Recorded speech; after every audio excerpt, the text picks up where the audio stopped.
Hello and welcome to my stream. Tonight we play more of Golden Sun 2, or maybe I should say Golden Sun The Lost Age. And last time we were pretty much backtracking and trying to solve the puzzles that we left behind after dealing with Akafubu in Kibomba, right? And we were able to find Piers. Piers is finally with us in our party after all of those events in Kibombo, and also we explored the Gabomba giant statue as well, and then we could get the genie that we left in there, the Earth genie that was a big mystery for me to figure it out. I found it kind of accidentally, like the solution, so we got it. But I also returned to the Kibombo Mountains, and then I also got a Jupiter genie in there, together with some mushrooms that were some sort of rare items, and I also re-explored Naribu, right? Some people were with new dialogues in there, but I can't really say they gave me major information. Like, some things did change, but not as much. And then I believe I made it to Madra, if I'm not mistaken, and then I'll be rechecking Madra today to see if it's different, or if there is anything different. But our main goal is to return to Alhafra, because I'm really hoping that now that we have Piers and also now that we have the Black Orb, we will be able to activate the ship, the wrecked ship that was left in Alhafra after the tsunami, the storm, the disaster, right? And we were able to solve some puzzles on the ship already to kind of start fixing it, but it doesn't work because it's missing the Black Orb. So hopefully that's actually what the game wants me to be doing. It is the logical path that I have in my mind. If that's not what it is, then I'm not sure what I'll be doing. I need to explore all over again to figure out where to go then. But yeah, let's go back to Alhafra. Hopefully now the ship will work, and then I'm also hoping it will allow us to really explore a lot. Not sure how much this game will open itself, right, for exploration, but in case it actually opens up a lot, then it will have to go back to so many other places, including the ones in Golden Sun 1, right? So I'm very curious to see how will that work in this game. But maybe they will let it go slowly, right? And then they will only allow us to go to some specific places first, and then only later we will be able to maybe return to previous places of the first game. I don't know, but I'm kind of excited to see how is this ship going to work in case it is really what I need to be doing. I hope it is, because otherwise we are doomed. We will be getting stuck again in this game, right? But yeah, let's go to the game. Let's see what happens then.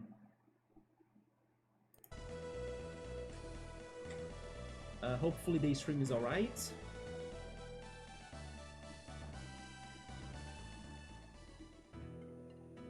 So yeah, pretty much last stream we got some new genies, which is always great because they power us up and then they give us new abilities as well to solve the puzzles in the overworld.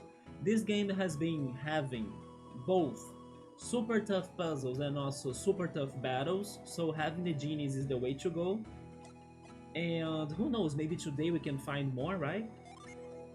We got 3 Earth Genies, 4 Water Genies, 3 Fire Genies, and 2 Jupiter Genies. We need more Jupiter Genies. And I remembered it right, we stopped it in Madra, okay. Let's start talking to everybody. Hey, it's you guys, it's good to see you again. You want to enter Madra? Yeah, sure, go ahead, feel free. Now they are not scared of us or like blocking us from doing whatever we want, right? Because at first they suspect that we were culprits for the invasion that happened in here, if I'm not mistaken. How much longer do we have to stand guard here? Until the end of the game. Seriously, there is nothing to guard against. We have already been attacked by everyone. I mean, you are not wrong about that, right?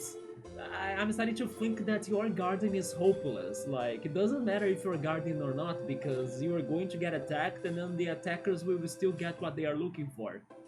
You could not protect the city, so having guards or not doesn't matter. That's the awful truth of this situation, right? Man. The mayor finally returned from Al-Hafra. We should talk to him. He was gone so long, I was starting to worry that the mayor would never come back.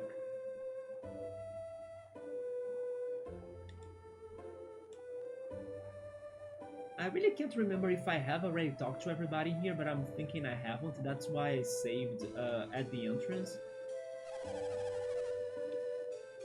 I don't know what will happen when they all head out to sea.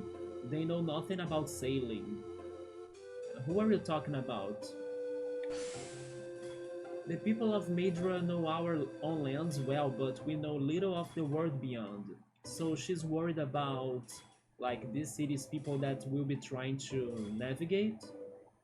What kind of fool would think himself ready to sail into a world he knew nothing about? That's the fun of exploration, right?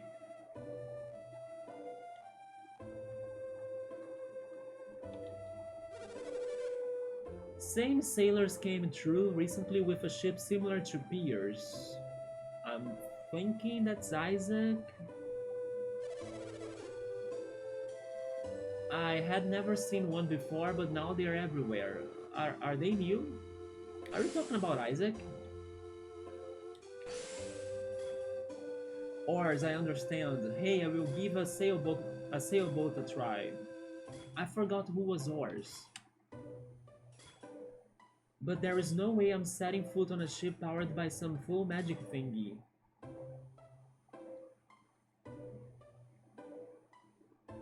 Isn't Oars a character of One Piece, by the way? I think that's the reference I remember, not the one character from this game. One of the sailors, Isaac, was very curious about Pierce, or actually about Pierce's ship. So it was Isaac in the end, okay. A little too curious.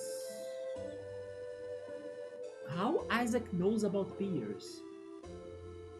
No, no, no, no, no, wait a minute. No, it was Isaac, it was not one of the crew people, right? It was Isaac himself.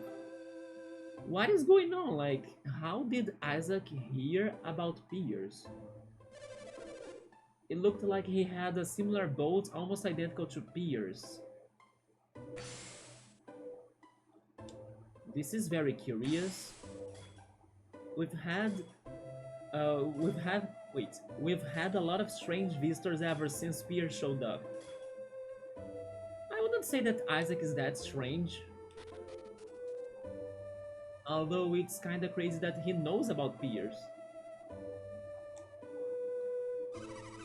A group of sharp-looking travelers came through here recently, so Isaac and everybody are nearby, right? So we might be getting closer to them. They said they were looking for an island called Lemuria. Yeah, that means they couldn't find it? Okay, that explains why they're looking for Pierce, but I kinda thought that having Lord Babby in their crew, right, would help them to go to Lemuria without a problem. That island that group was asking about sounded familiar for some reason. It's because it's Pierce's hometown. Grandpa used to tell me stories about a treasure island when I was young. Was that the place? Probably.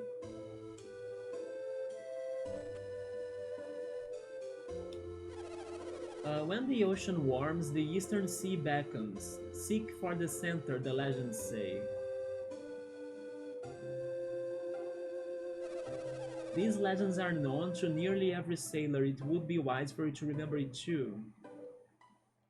Wait. When the ocean warms, the eastern sea beckons. Seek for the center. The center of the eastern sea? Seafaring towns know many more legends of the sea, but a few of the sailors passing through here have told their share of stories of the salty sea.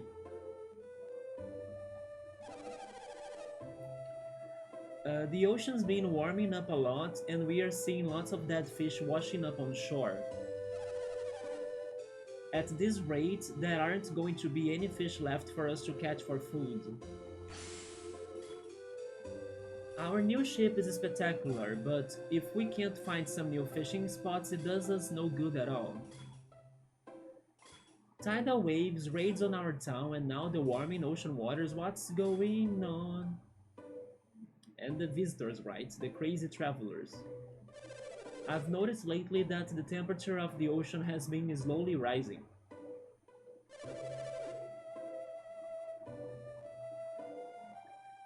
Interesting, because the woman just said that we should look for the center of the Eastern Sea where the water gets warmer, right? It is a bad omen, I say. Be wary if you plan to set sail soon. By the way, Madra is pretty much preparing us for setting sail. So I think that's really what I have to do, right? My idea that now I need to go back to Alhafra to get the ship is correct. This city has been confirming that. I knew the temperatures were rising slowly over time, but now it's plain to see that the temperatures are rising at a dramatically higher rate. It's global warming even hitting video games.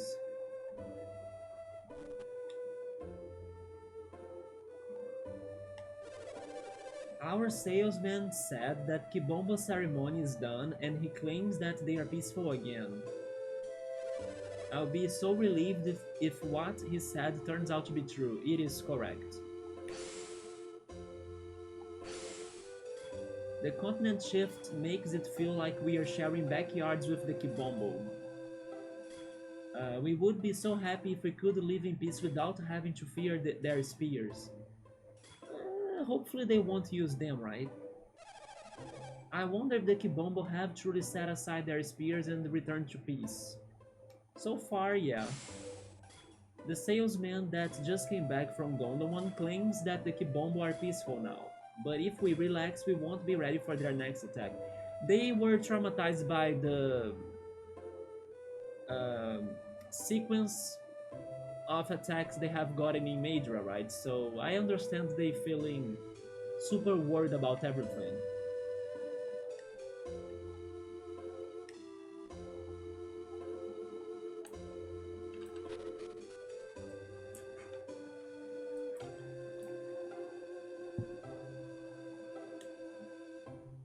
Have I talked to you too?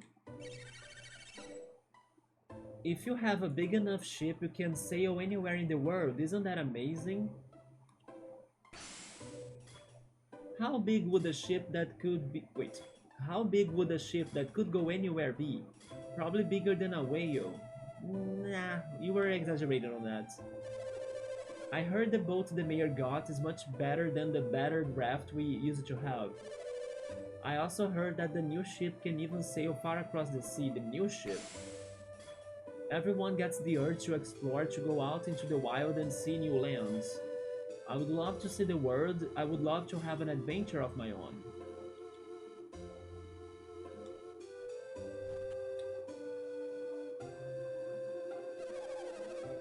My husband relishes those rare mushrooms growing in the golden eclipse. We actually found them. I wish someone would bring some back for him. We actually did. Let's test this out.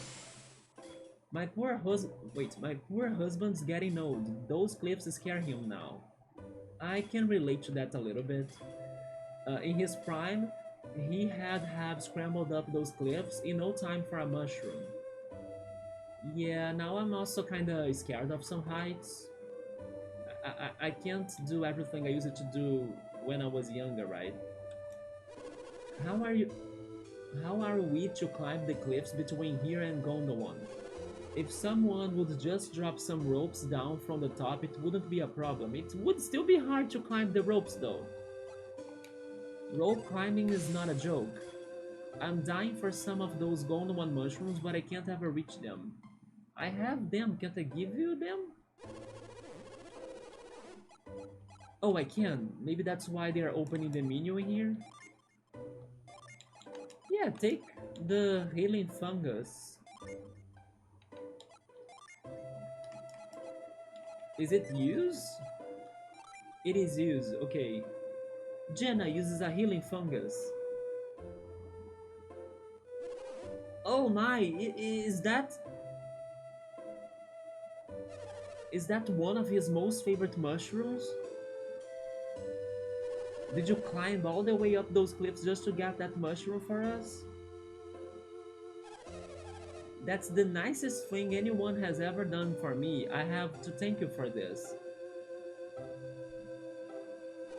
But what could I have that a warrior like you would want? Genies? That's a tricky one.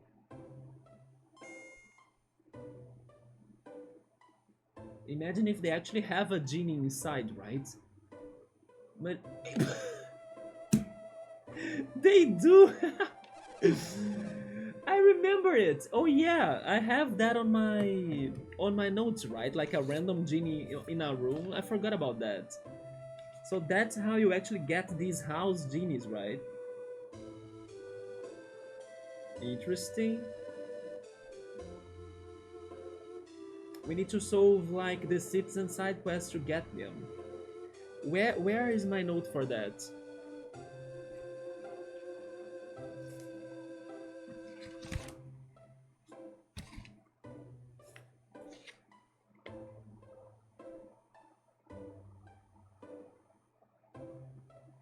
I found it. Genie in a house in Madra. Second floor of the old people's house. Okay.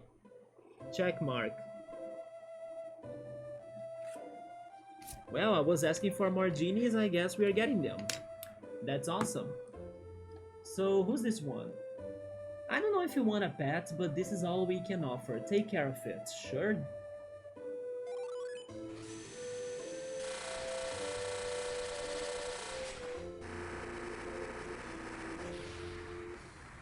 Jenna found the Mars Genie Charmander. I can't wait for dinner tonight. Better fried mushrooms, yummy. I have another mushroom though. This here's enough of a mushroom that we'll be eating for days. What about the other mushroom? I think the other mushroom I will keep it. The more I think about dinner tonight, the more I drool. These mushrooms will make any meal taste amazing. Let me check the genie.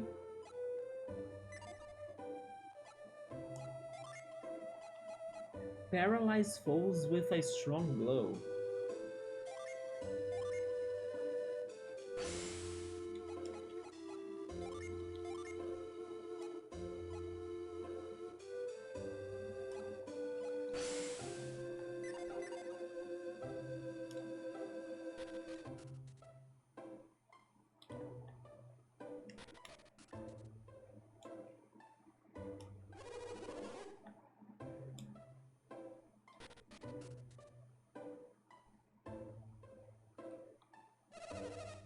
Is there by any chance a girl named Jenna with you? Yes, do you wanna take her? Take her with you.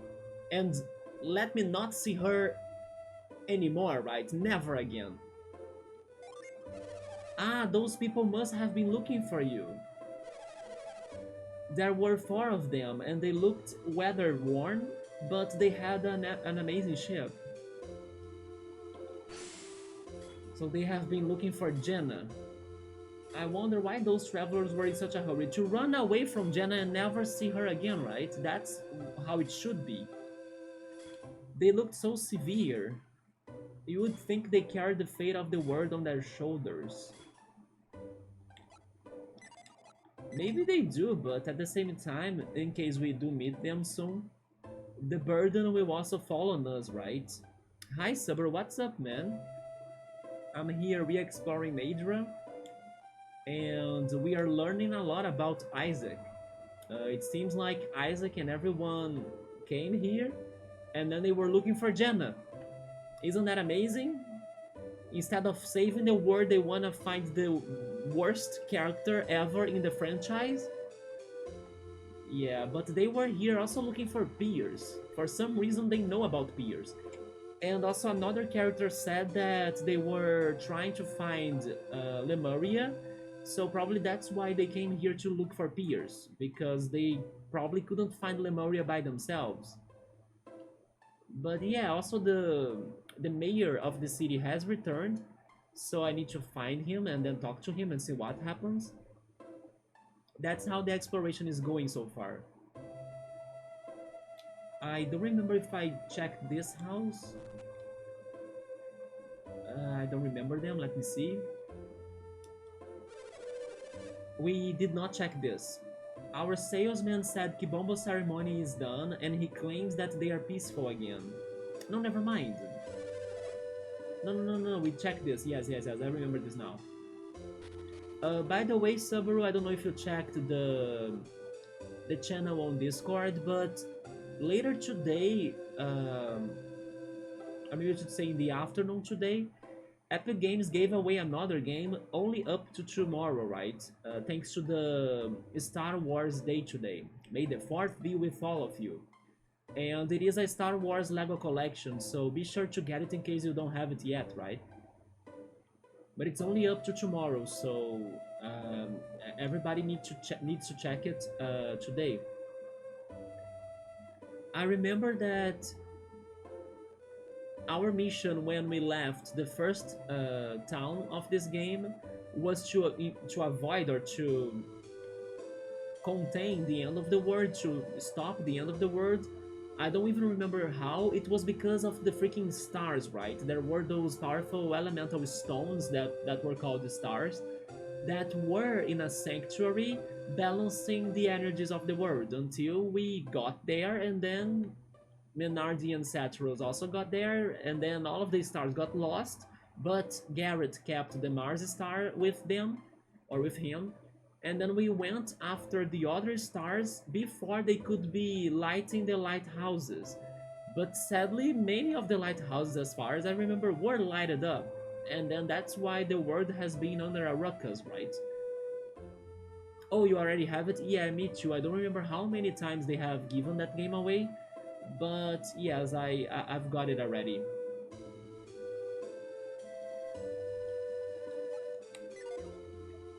Did I talk to you? I think I did too, right? Yeah. They were looking for Jenna, you see? So most likely we'll be beating them like sooner than expected. Especially because this city is also giving me the vibes that we'll be getting to the ship in Alhafra, so maybe that's when we meet Isaac too.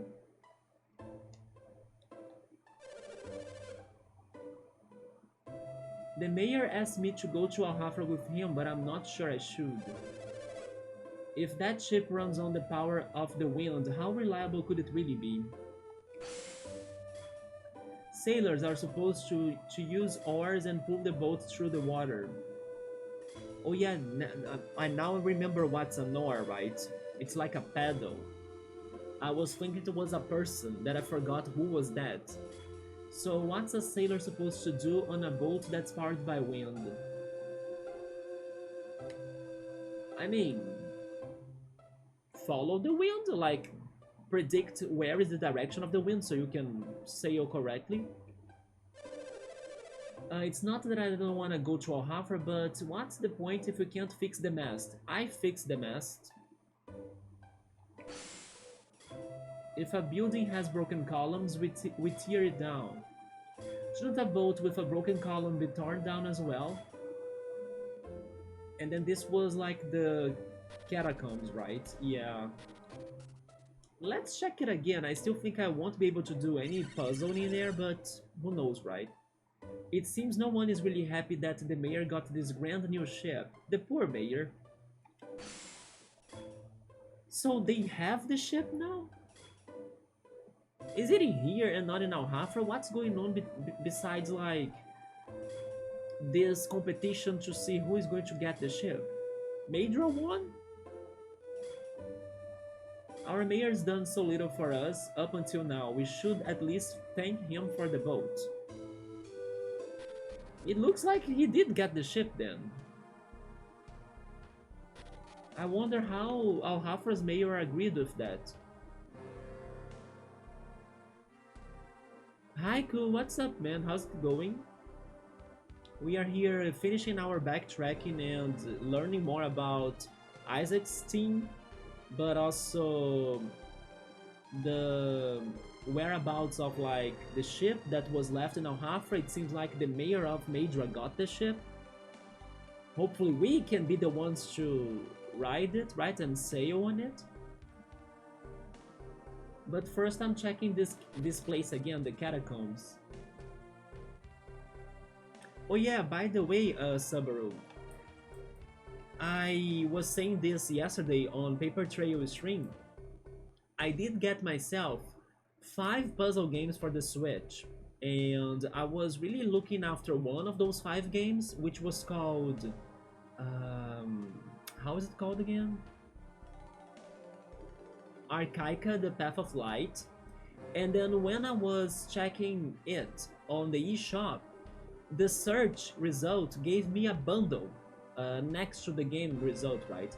And then that bundle had Archaica plus 4 other puzzle games for a very good price. So instead of paying $2 to only get Archaica, I paid $3 to get Archaica plus 4 more games.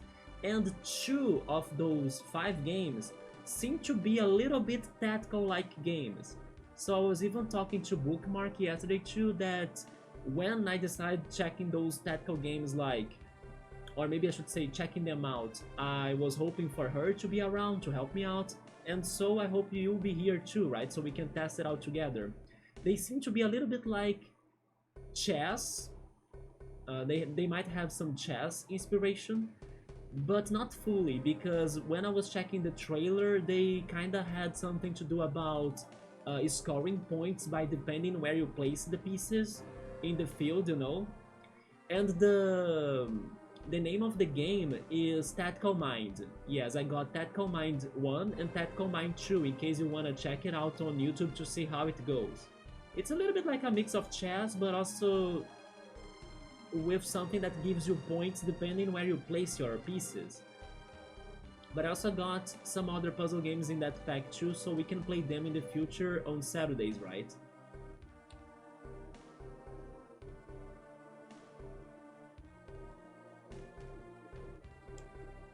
Yeah, we have this door in here that I don't know what to do. Look upon the with, wait, look upon me with eyes of truth, then the door will open. I don't have the lenses of truth, right?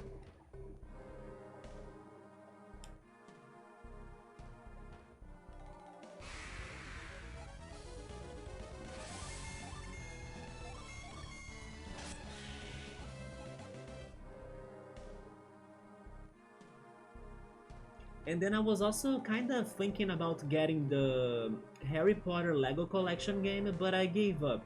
Yes, I gave up on it for now. Maybe when it's on sale in the future again, then I try getting it. That tactics and puzzles, they probably will have very specific solutions to the battles, I suppose. Um, the thing is that I'm not really sure how does that game play out, but I'm guessing it will have different levels, so it will be around the lines what we're saying, right? With some very specific solutions. Because I noticed from the trailer that it does have different boards, and then every board has a different shape, and then like I was saying, depending where you place your pieces, you'll be earning more or less points, and then the best spots for you to place your pieces might be related to the shape of the board, right? But then again, I'm not sure how it plays out. So maybe each game or every attempt could have a different result. Like maybe the artificial intelligence will play its game differently from the first time to the second time, you know? Yes, I'm thinking that probably, I don't know, your choices will also matter and then change the outcome regarding how the AI is going to fight you back, right? So that's why I'm saying that maybe there aren't specifically um confirmed solutions, you know? Maybe you can work the solutions out, at least a little bit.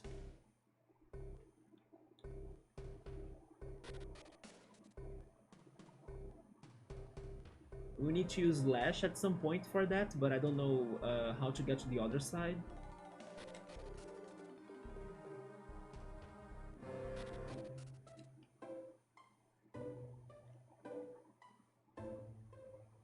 Let's check the inn. Are you worried about all the fish that have been washing up dead on the shore? Yeah, what happened about that? No need to worry, those fish all died farther out in the bay. The fish we cook here at the inn are caught fresh from our pier. It's okay, they are dying because the waters are getting warmer, right? They were also talking about that. I've never seen a single customer get sick from our fish, not a single one. I have never served rotten old fish in my life. I only use the finest, freshest ingredients in my cuisine. One of our guests kept asking for a weapon that he could use to slay a great sea monster. He kept mentioning this trident thing, but we couldn't help him. It must be a very strange monster if one needs such a unique weapon to fight it. Interesting, what is this about? Maybe that sounds like a super boss, you know?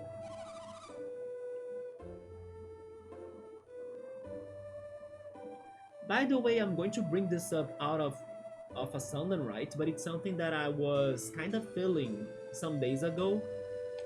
And it's funny because it is not even my favorite Pokemon generation, but lately I have been feeling nostalgic or kinda wanting to replay Pokemon Ruby, Sapphire, and Emerald, you know, the Hoenn generation. I don't know why. It's funny to think about that because it just happened, right? It simply happened. I have been very nostalgic to Hoenn lately. Has someone been telling you that we have been serving up the dead fish found on the beaches? Outrageous. We go to the Great Pains? Oh wait, we go to Great Pains. There we go. I was thinking she wanted to say like plains, right? No, no, no. I get it now. We go to Great Pains to serve only the finest fresh fish to our customers. Several likes, Hoenn? Yeah, I think the more I think about it, the more I like it too, little by little, but it used to be my least favorite generation. Until Pokemon Black and White got that spot, and now I would say Pokemon Sword and Shield, right? But I have been feeling very nostalgic towards Hoenn. I'm not sure, maybe it is because of um, the crazy mechanics that generation has, like diving, and also the contests as well, right? I don't know, it was kind of a unique region if you stop to think about it.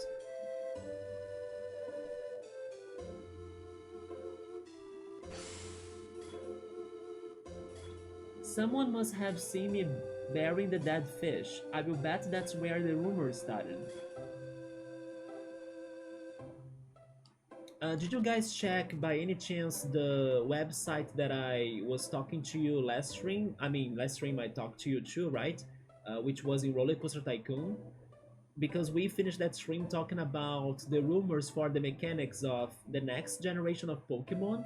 And then those mechanics would be towards apotheosis and also the maging beings or like entities. Have you guys checked that out by any chance, the website? Because that website had the list of possible Pokemon that would be getting the, let's say, the new forms when the mechanic was activated to them, yeah. But after that day, I haven't gotten any more news regarding that topic.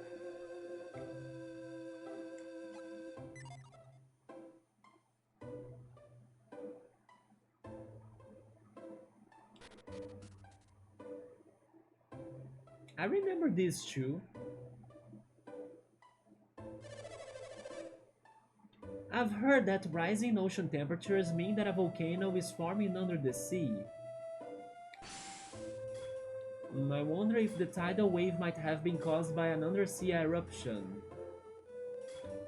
An undersea eruption, that reminds me of the word Riot. That's like an underwater geyser. And before starting the stream, I was listening to the song by Wide Nothing on Riot. That is something like that, right? It's an underwater eruption of some sorts. So that's kind of like a coincidence. I was showering to that song. It is a very atmospheric and trippy instrumental song by Wide Nothing. Yeah, on Riot. And then I remember when I started loving that song, I wanted to know what did that mean. And then that's when I learned that Riot is an underwater geyser. Subber says that Kanto has the charm of being the first one. Johto plus Kanto, it feels very nostalgic and big. And then Hoenn has the new mechanic and competition. Yeah, and then also it brings held no, never mind. Johto introduced the held items, right, to the Pokemon, but it brought the abilities to Pokemon, yeah, and also the double battles. And then I believe that only in Gen 4, Diamond Pearl, that they had the split between special and physical moves. Or did that happen in Hoenn as well? I think it was only in Gen 4 if I'm not mistaken. You did not check the website, that's okay. I was just curious to see or to know if you guys were feeling any more positive towards the new mechanics rumors, right?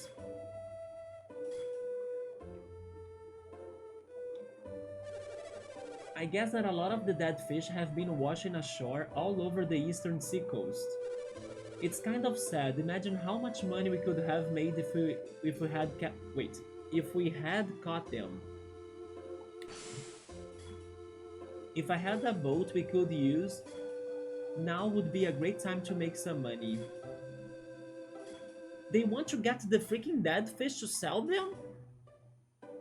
We would just need to take our nets and... Oh my god! Okay, these two are not good people. Man.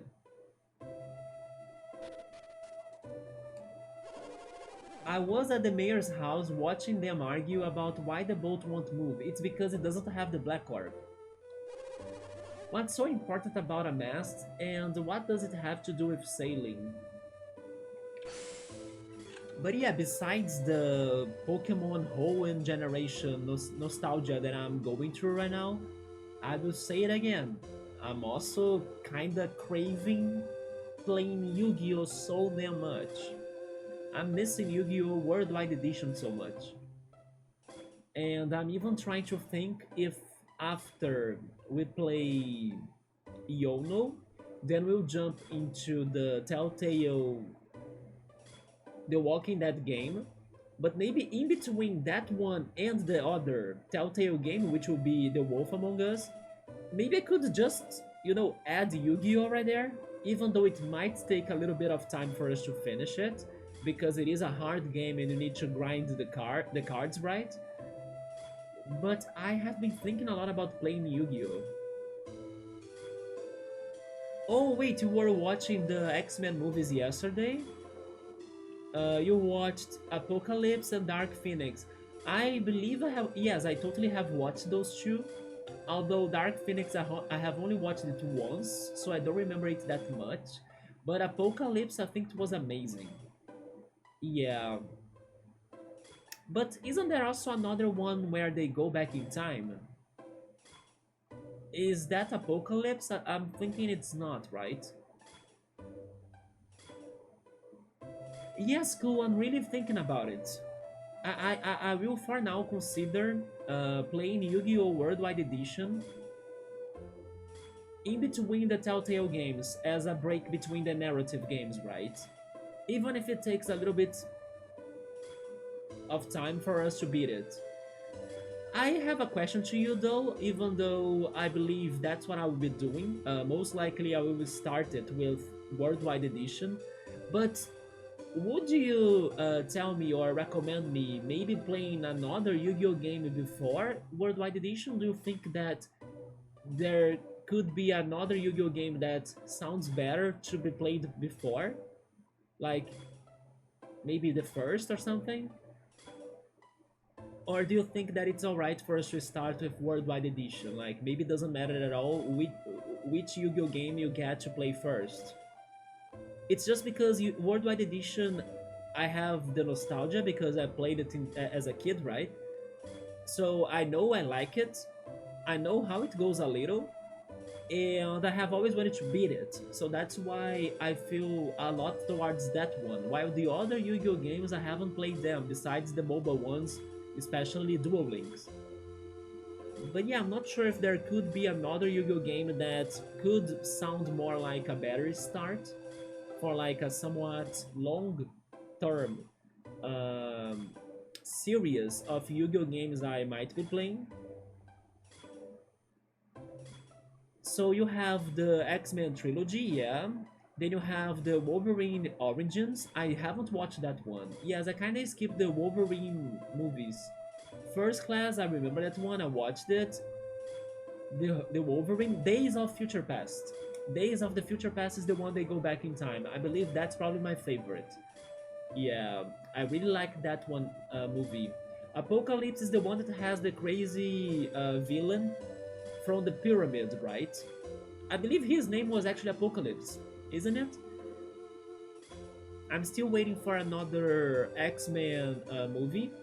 Although you told me that they were doing an Avengers-like movie that follows a little bit the X-Men formula, wasn't it? I could go with Sacred Cards. Wait, Rechef? What is Rechef?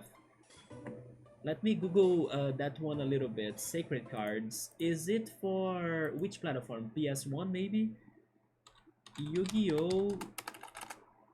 Sacred Cards. Oh no, it is also for the Game Boy Advanced.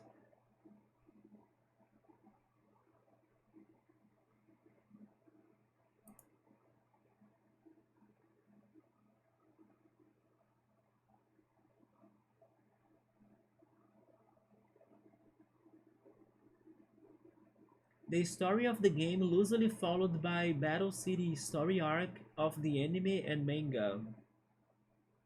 Wait, so it goes just like Worldwide Edition because it is also in the Battle City, right?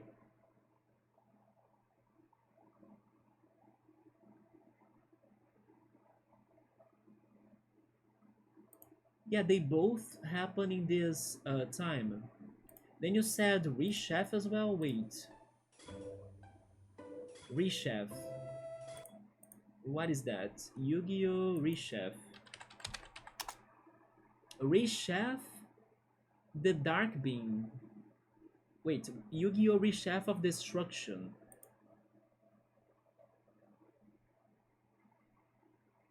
It's funny that the article that I opened that talks about Rechef of Destruction, it is pointing out that this game is questionable. What happened in that game? Oh, it's because this game tries to follow some exclusive rules of the manga, but it doesn't really give you a loyal and reliable, or maybe I should say, it doesn't provide the expected experience of the TCG game, right? Because of those other rules of the manga, probably. Interesting.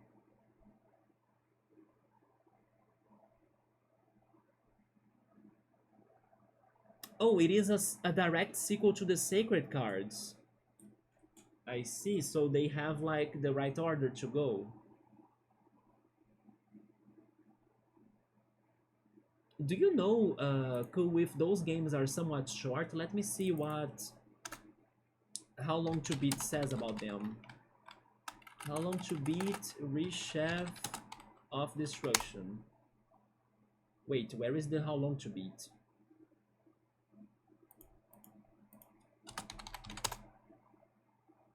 20, 25 hours? It's long, but not too bad, I guess. What about the sacred cards? Oh, the sacred cards is short, like 8 hours. And what do they say about Worldwide Edition?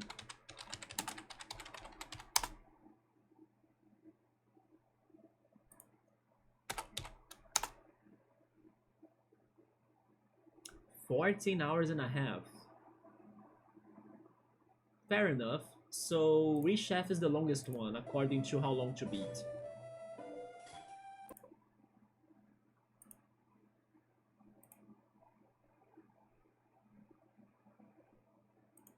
Let me go back to the game. I will add those two to my rank 1 call, so I don't forget about them. Give me a second. Rank 1.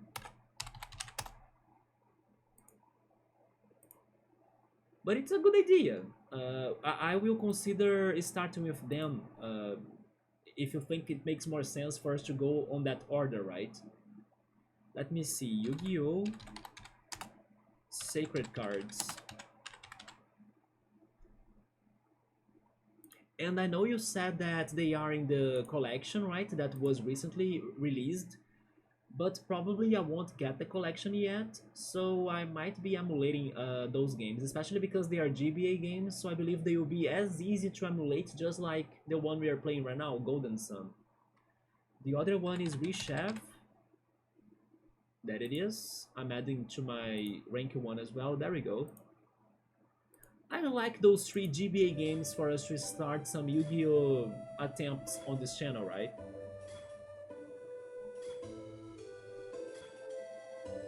So Saburo is saying that in the movie itself, they don't speak up directly that the name of the villain was Apocalypse, but they kind of make a connection between that character and the Apocalypse of the Bible.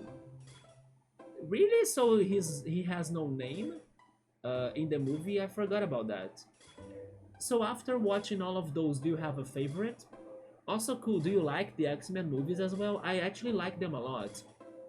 I would say that together with the Spider-Man movies, um, I mean, I'm not a big superhero fan in general, but if I had to watch superhero movies, I would go either Spider-Man or X-Men.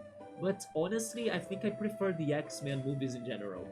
Hence why I was not too crazy to watch the last Spider-Man movies yet, even though I would still do it, but I was like, I can do it later, you know? Especially the animated ones, even though everybody says great things about them. I feel like I'm more an X-Men movies fan than Spider-Man. Although I know as well that they both have their cartoons, I never really cared that much for the superhero cartoons, right? Oh, he speaks about the names he used to have in the past, like Ra. Look at that, and then we were just talking about Yu-Gi-Oh! As well, right? Everything is freaking connected. Yeah, my favorite was Days of Future Past. I really liked the... I don't know how intense it was regarding the comparison between the present time and the past, right? So... I don't know, I think it had a very good pacing. Like, the story, the narrative was very fun to follow. And then we were kinda in that suspense to see if they would change the past or not.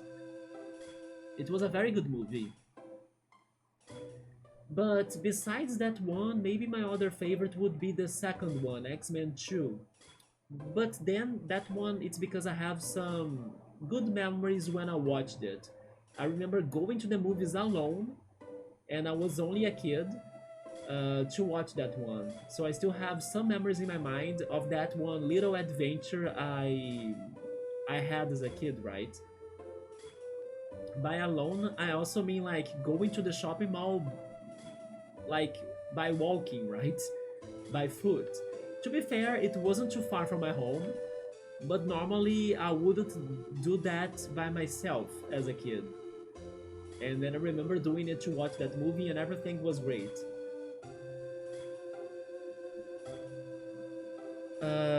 Saburo was watching some reactions, and then people were recommending whoever were going to watch the X-Men movies to skip Apocalypse and Dark Phoenix. I agree. I understand a little bit why people would want to skip Dark Phoenix, but then Apocalypse was not a bad movie. I should rewatch it to remember it more, but I definitely don't remember it being bad. Yeah, I also don't get that. I like that movie. It is not perfect, but it's not bad. I don't know, I thought it was entertaining, you know? I actually can't point out the flaws of it. It's okay that I don't remember it, but I do remember how I felt towards watching the movie, and I felt it was very good. Maybe I could understand a little bit if people were criticizing X-Men 3 instead. But again, I also thought it was a good movie. These new boats apparently use the power of wind to cross the seas. I just don't understand how a big pole in the boat can help to capture the wind. But then changing the topic very quickly again back to Yu-Gi-Oh! Who's your favorite Yu-Gi-Oh card? Or what's your favorite Yu-Gi-Oh card, right? I need to think about that too, but I do have one that I like a lot.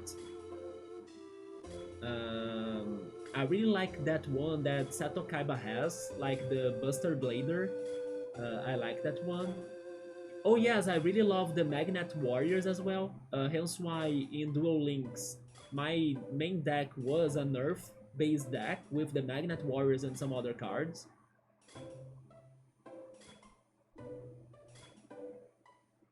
That's funny to think because normally when we have the talks in here, or like when we talk about, oh, if you could power an element, which one would you choose? We never kind of go to the Earth one, but Yu-Gi-Oh! Wise, my favorite element in that game are the Earth monsters, you know? Yeah, because like in Pokemon, I would not go to the ground types. If I were like, I don't know, in the Avatar universe, I would not be on the Earth either. And then Bookmark is the one that loves the Earth element, but she's like one of the few people that answers that, right? But in Yu-Gi-Oh! I like the Earth monsters, that's the thing. I just don't understand how a big pole in the boat can help to capture the wind. It's because of the sail. It's not really because of the pole.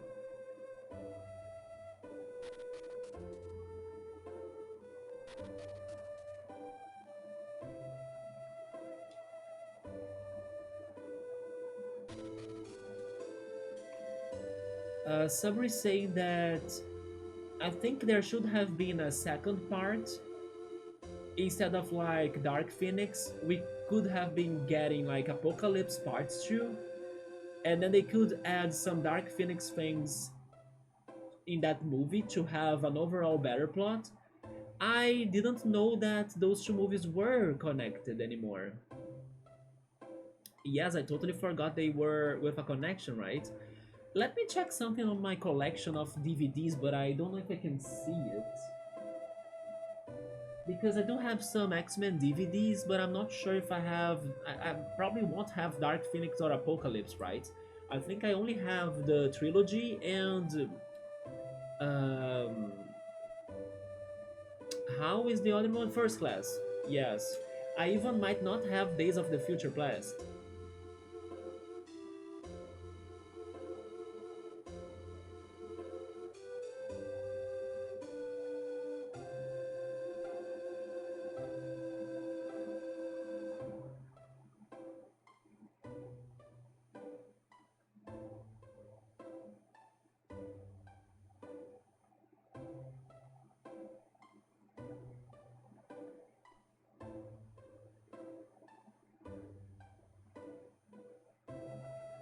Nah, I cannot see it. It is probably behind the books and the CDs, right? I know I have some of the X-Men DVDs, but I could not spot them right now. So it's one after the other, but Dark Phoenix seems more like insignificant or like um, it doesn't have a lot of value when you compare it to Apocalypse because it has some plot problems. I don't remember what made that movie to be bad, like exactly, but I wonder if it had something to do regarding, I don't know, they had to rush to make the movie or something, or maybe they changed the director, you know? Normally, when we have, I don't know, movies that are very different, and normally also they are worse than previous ones in the same franchise, one of the biggest reasons is because they changed the director, right? The Harry Potter franchise suffered from that too, and that's why many people didn't like the sixth movie, which was the Half Blood Prince one, right? It's another director that people were not uh, a big fan of his work. To be fair, I don't think that movie was bad. Like, it is still an okay movie.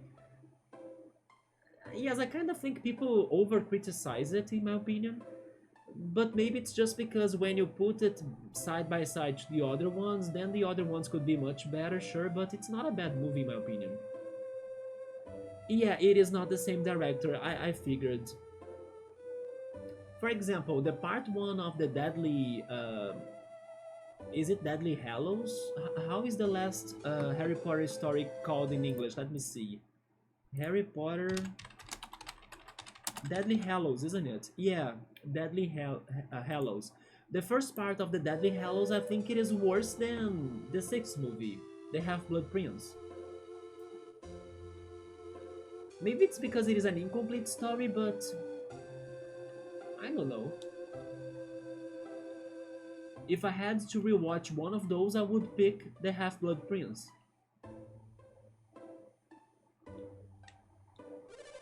Come in, welcome. Take a look at our fine weapons. We don't need any of those, right? I wonder if the legends are true, if there really is a great society on a far-off island. Because if they are true, I want to see this island. What was that island again? Come on, brain, work with me. Lemuria? Lemurland? Lulu? No, Lulu is in Final Fantasy X. Oh, that was actually his thought. Okay. Wait a second. Who is that? Who is that? Should I know that character? Is that Dark Jenna? It looks like Dark Jenna, right? It is the X-Men movie, The Dark Jenna Phoenix. It's Dark Jenna to me. It doesn't look like... Yeah, definitely not, Subaru. That's not a generic model of a character, right? That character looks important. It looks a little bit like Menardi and Saturos, you know, but it's not them. They were not like that, were they? It's been forever. Wait a minute. It's been forever since I last have seen Menardi and Saturos. I remember them being different colors though. Like one of them was blue. I think it was Saturos. Are you Menardi by any chance? Okay, it's time to figure it out. But no. Wait. Before we get to the reveal, I will finish checking the salespeople in here because I need to talk to them. It looks like the Kibombo must have been involved in the raids on our town. Kibombo weapons are too distinct. We found a bunch of them after the attacks. Could you find the spears? The pirates and the Kibombo must have been working together. What an outstanding discovery. That's maybe Menardi, Subaru, and I forgot how she looked like. I had the feeling that Menardi was somewhat orangish, not really red, you know? Unless it is a new character of the Saturos Menardi crew, right? People are saying the Champa and the Kibombo formed an alliance. I don't buy it myself. That night, the Champa came from the east and the Kibombo from the west. That's not an alliance. Yeah, they were not together. They were doing different things. My boyfriend Shin seems so downtrodden lately. Wait, it's not downrodden, it's downtrodden? Downtrodden lately. I hope he's alright. Shin seems terrified of Pierce. I wonder what happened between them. Me too. Still, I guess that explains why he has been on. Oh, wait, why he's been so on edge lately. I have a theory about what's going on in here, but I don't trust my memory fully because it's been forever since I checked the city for the first time, right? But I do remember something, although I might be also comparing this situation to the situation in Al Hafra and the ship in there, and also Pirate Briggs and his son, that was an adept, right? But I have the feeling that this Shin person that she's bringing up was someone in the royal family, or by royal I mean the mayor's family, right, of the city. And they were kind of trying to protect the Black Orb in the mayor's home, right, in the mayor's house. But then now maybe Shin is scared of Pierce because the Black Orb was stolen. So that was my theory for this. But I wish I could remember how was called the son of Pirate Briggs. Because it was not Shin, right? My notes probably won't tell me that, but I want to find where and if I have Shin written there somewhere.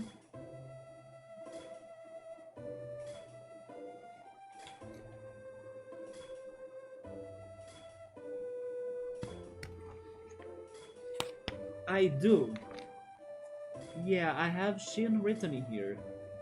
It is together with Chalcha and Galahad.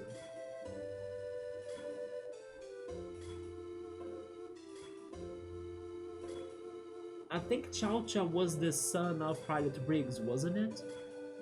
Okay, I'm not sure who was Shin anymore. I hope we can learn that later. Wait, frame drops? I got a little bit of frame drops, yes. Speaking of which, I noticed that this afternoon I had some power outages, but it was mostly when I was not using my computers. I don't know why the outages happened because it was not raining or anything, but in case it happens later tonight, you guys are advised, right? I feel like they forgot the end of Days of the Future Past, and that the end of that one movie would become the end of the same timeline of Dark Phoenix, I think, right? So that's why they had those plot problems, because they were kind of going into different ends, even though they should be in the same timeline. I get it now, okay. Yeah, I forgot who was Shin, but I hope we get more answers. This was the prison, wasn't it? Never mind, it's just more houses. I've told my sister not to worry about Shin. His stuff, at least he usually is. Wait, it... Oh! Maybe Shin was the kid that we found in the Kibombo Mountains or something? That was looking for Pierce? I'm not sure. Because in the Kibombo Mountains there were also a dog that asked us to dig, right? And then reveal a geyser. Yeah, who's this Shin kid? Shin's normally so kind and gentle. I hope he gets over whatever's bothering him. He's probably upset because of the Black Orb getting stolen, I think. Since things are finally calming down in Madra, our people are ready to get down to business. They seem to have thought up a business plan that makes use of Isaac's power. How everybody knows about Isaac's power? The business plan our people have come up with is supposed to make us rich. You, you guys are as bad as Lord Bobby then. I guess it must be a brilliant plan. No, there's talk of mighty travelers who passed by here recently. I wish I could have met them. It seems they have had powers no one has ever seen before. I bet those powers could be oh my god. I mean, in a way, I kinda admire them because they are thinking of like with the business mind, and I appreciate that. Like, you gotta really save up your money, you gotta really, look for deals, you gotta do the best use of your money. I appreciate they are hoping to get like more business going on, but then it doesn't mean you need to do anything for that, right? So I don't think this sounds like a good plan that they want to use Isaac's powers to become richer. I think that's maybe not the way to go. It really depends on what are they really plotting about in here. What if we just traveled with Isaac to show off his... You see, they want to extort the... They want to extort Isaac. I hope that's correct, like the word. They wanna, use him just to get money, basically. Yeah, they are too greedy in here, then that can be bad. We could make... You see, they only think of cash.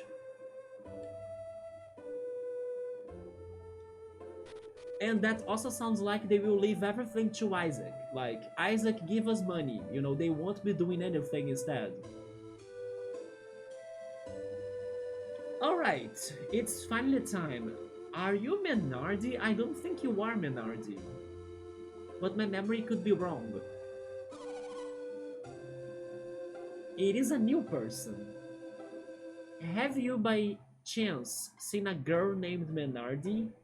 I thought it was you. I have. You have? And you are telling me that my sister is dead? First of all, I'm not sure if you are a man or a woman, so far at least. But yes, I do think that your sister is dead if I follow everything correctly from Golden Sun 1, together with Ceteros. If you continue these lies, I might take it upon myself to shut you up. Get out of my sight.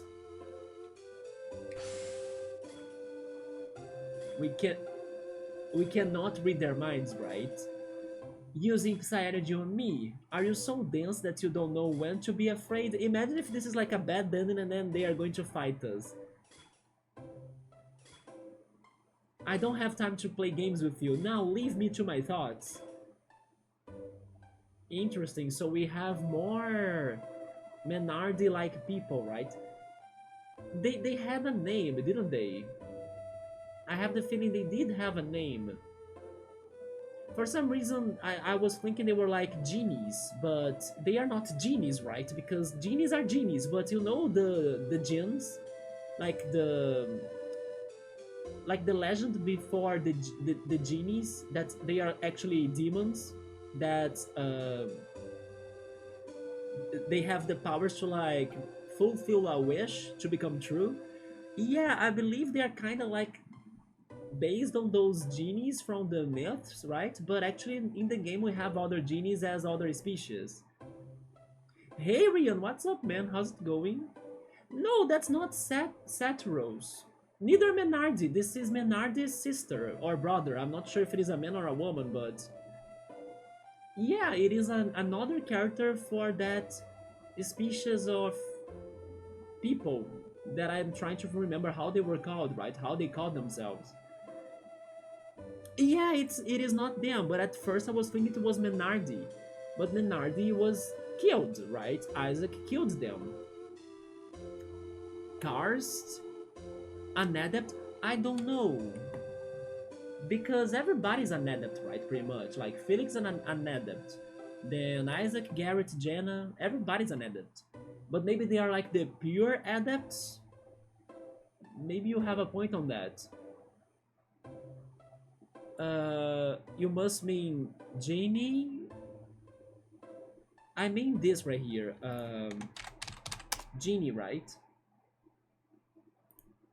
But then, as far as I know, the origins of the genies is that they are actually some sort of demons, right? And then it's different than, for example, the genie from Aladdin. That's a good genie, but actually the origins of that creature, that mythical creature, is actually dark.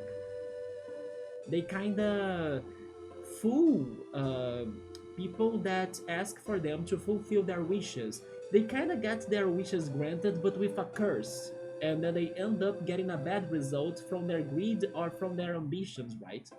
I believe that's how the myth plays out. Cool hasn't watched any Avengers or X-Men recently. I need to see them still. Personally speaking, I prefer the X-Men movies, right? Especially because it is more simple to watch. By watching the Avengers, we'll need to watch all sort of different movies from all of those superheroes. If you really want to get everything from the Avengers movies, of course. I tried only watching the ones that looked the most appealing to me, which were pretty much the Captain American ones, the Iron Man. I did watch one of the Ant-Man movies, but just because I went to the movies to watch it, was not because I was doing it in order to watch the Avengers. I only watched it casually, you know. It was like, oh, let's go to the movies, and then I watched Ant-Man. But I skipped the Loki movies, the Thor movies, because I didn't like the character that much.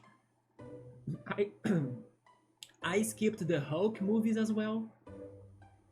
So yeah, the problem of watching the Avengers is that you need to either watch everything or be very um, specific on which ones you will be watching, right?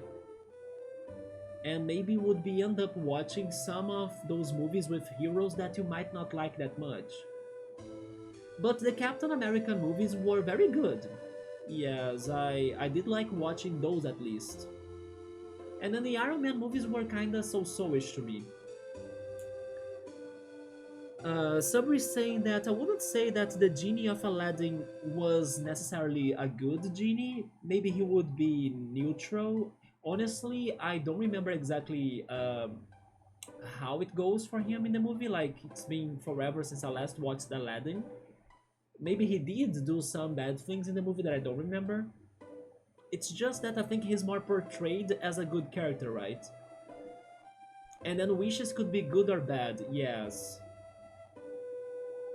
Yeah, I understand feeling like you absolutely have to watch all the connected universe, right? So you can get the best experience. I watched the most important ones, slash the ones that I felt most curious about the superhero. And then the ones that I knew that I would have a hard time to watch, like Thor and Loki and Hulk, I skipped those. Also, I think I did not watch to the Doctor Strange movie as well. I did watch to some of the Spider-Man. It is pretty much the gamer's completionist obsession, yeah, but for movies, right? Still, I think it was a great thing they did. They did do like something that got to lots of people in the world, right? That everybody was very hyped for the Avengers movies. So they pretty much were able to promote their own pieces of work to make everybody to go after them, and it was a big success, right? It was a blast. Everybody could only talk about the Avengers and everything, but at the same time it is very demanding. Like, you gotta have the time, you gotta find the movies, you gotta watch them all, you gotta remember what you have already watched, you gotta connect the dots. So yes, I just went for it as more like a casual watcher. I did do a little bit of research, but I didn't go after everything. But I still enjoyed the Avengers, even though I did not watch everything. Because I'm not a big fan, right? I just was curious about what happened in there. Probably because he's Robin Williams. It makes you think he's good. Wait, he's Robin Williams? You mean the genie? That's his voice actor in English? Interesting. Because I did not watch it in English, right? I watched it in Portuguese. I have never been a Disney fan, or like I haven't been like super crazy for Disney, but one of the VHS tapes that I used to have as a kid was actually Aladdin. I had Aladdin and also this one that I still need to rewatch it because it was like my favorite Disney movie, I think. I don't remember how it's called in English, but it is pretty much the one movie that has the two mice that they are traveling this one rainy like city searching for something by using a gull or like a bird, you know, Bernardo and Bianca. That's how it used to be called in Portuguese, but then I know for sure in English it has a different name. Yeah, that was my favorite Disney movie as a kid, and I must rewatch it. I also remember it had a beautiful soundtrack for one of the flight scenes of the bird traveling in the city, you know. I remember that a little bit. Wait, was it called Bernardo and Bianca in English? Yes, I love that movie. With the seagull, yes, yes, yes. I still must find the time and also find that movie to watch it again. And then I will be like, holy shit, I remember this, or like, that's why I love this movie so much, you know? It's been ages since I last watched that for the last time.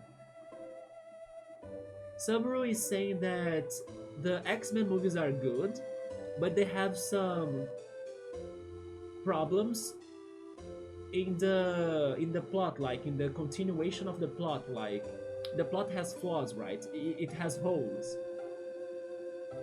But the things that X-Men did wrong, the Marvel Universe learned to not do them wrong. That's what Subaru said. So basically, the Avengers did it right, right? Would you say X-Men Origins Wolverine was going wrong, Subaru?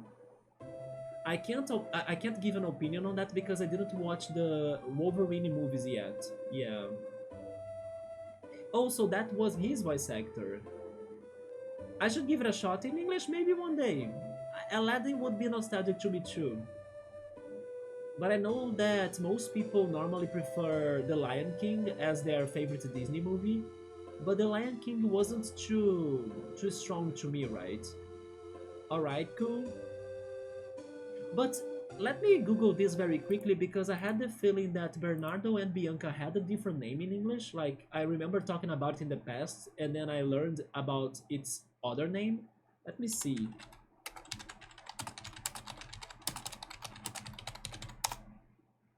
The Rescuers. There we go. In English, it's called The Rescuers. Yeah, in Portuguese, it's only Bernardo and Bianca, right? Or maybe Bernard and Bianca. But The Rescuers. I hope I can find that movie one day and then rewatch it because I remember loving that movie. It is also such a good movie to watch on a rainy day because the scene that got my mind was this one of like a seagull flight with both characters on it, right? Flying through the city and the buildings in a somewhat cloudy, cold, rainy day as well. And then there was this beautiful song being played. I really remember loving that scene because the animation was very beautiful of the flight, you know.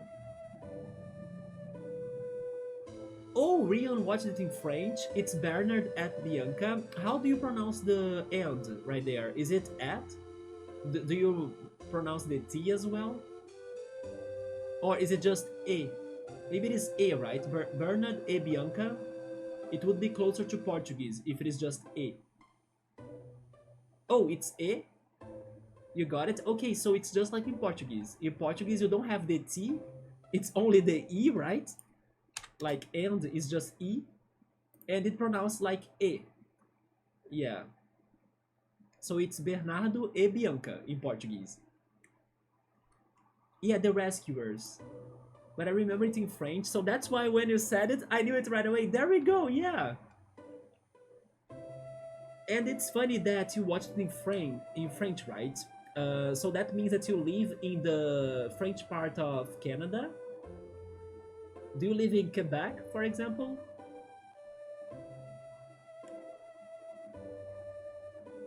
Oh, you do? I didn't remember that like very clearly, right?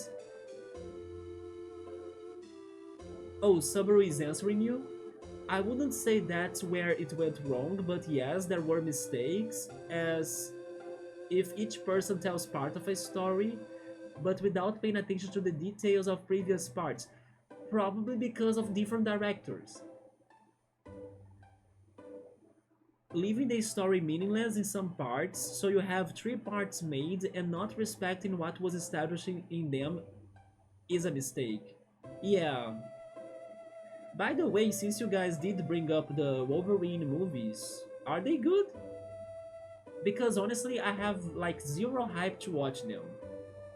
But if you guys kind of say that they are worth watching or that they are, very, very, very good, then maybe I can start thinking about watching them. Like the first three X-Men, X2, X3 were bad, right? Not to me. I'm not a die-hard fan of X-Men, maybe that's why I like most of the movies. But to me, they were good. Yeah, I especially remember people saying that the third one was bad. But to me, they were not bad. Then we had First Class, Days of Future Past, and Apocalypse, and then also Dark Phoenix. Out of those all right there, my favorite was Days of Future Past, and also that's Subaru's favorite too. And then Subaru was also saying that to some people, like the people that were reacting to movies and giving them the reviews, right? They were saying that according to them, Apocalypse was not good. To me, it was good. Is it the best? No, but I did like it a lot. Yeah, Days of Future Past was very good. Like the transition between the present time and the past, and they trying their hardest to change the future. I love that a lot. I'm suspicious to say that because I love me some time traveling stories, right? But still, I think it was very well done. Somebody saying that Wolverine Origins gives you a backstory of Wolverine, even with some mistakes, and then the Wolverine, yeah, the Wolverine happens after the third movie, so it's after X-Men 3, right? Connecting the trilogy to Days of a Future Past. So the Wolverine is very important to me, I think, because I didn't watch the other two movies, right? Hi Yoda, what's up, man? I felt that it was too much about Wolverine though, but maybe it was like that in the comics. It's because Wolverine is like the Pikachu of the X-Men, isn't he? Liking it or not. I only watched the first and the last Wolverine movie. Wait a second, what was the third Wolverine movie then? Because I'm guessing the two that Subaru said were the first and the second movies? What is the third one? Isn't there one that he collabs with Deadpool or something?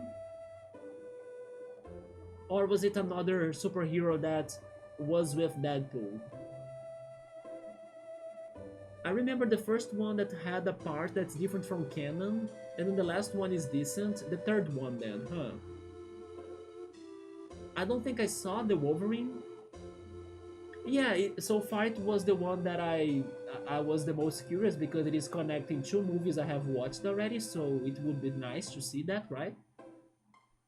What's the one where Professor X is super old and Wolverine has a kid? Oh, Logan. Oh, is Logan the third one?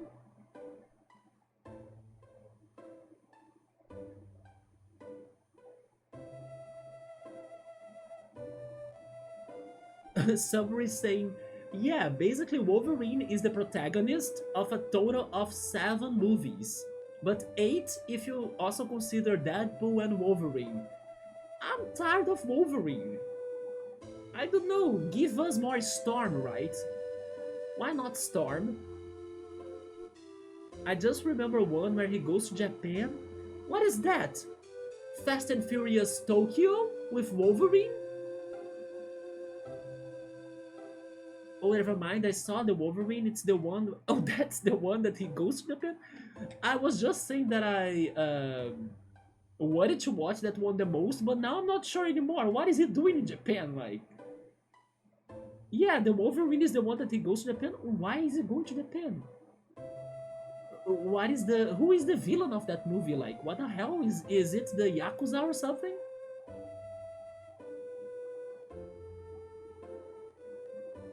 Okay, that's very unexpected to me. Old man who wants his healing factor is the villain. I remember some scientists that were after him, right? There was even the one that created him. And then, spoiler alert, they fought, right? In one of the movies, I think it was in X-Men 3, if I'm not mistaken. So basically, more people are looking for him. Okay, this might be a little bit of a spoiler, but I wanna ask you guys this. Hence, you guys have watched more of his movies, right? In X-Men 3, we only could see Wolverine and that other girl, right? That woman that also had the same uh, powers as Wolverine. And then in that movie, she gets defeated. Are there more people that also have that power? I'm guessing yes, right? In these other Wolverine movies, right? Because what makes Wolverine so rare, or like, what makes him so special for the other characters in the world, like this guy in Japan, for example, is because he's one of a kind, as far as I understand. But there should or could be more characters with that power, right? And then I would need to watch those movies to maybe see them, I'm guessing. Striker guy, I think, was only in X-Men 1, X-Men 2, and Wolverine Origins. But he also appeared in Days of Future Past, I think, in the end of the film. The Striker guy was the researcher, the scientist. Yeah, Wolverine used to be a war prisoner. By the moment that the Hiroshima and Nagasaki bombs exploded, and then he saved a soldier, and that's the old man. Wait, the villain is the soldier he saved?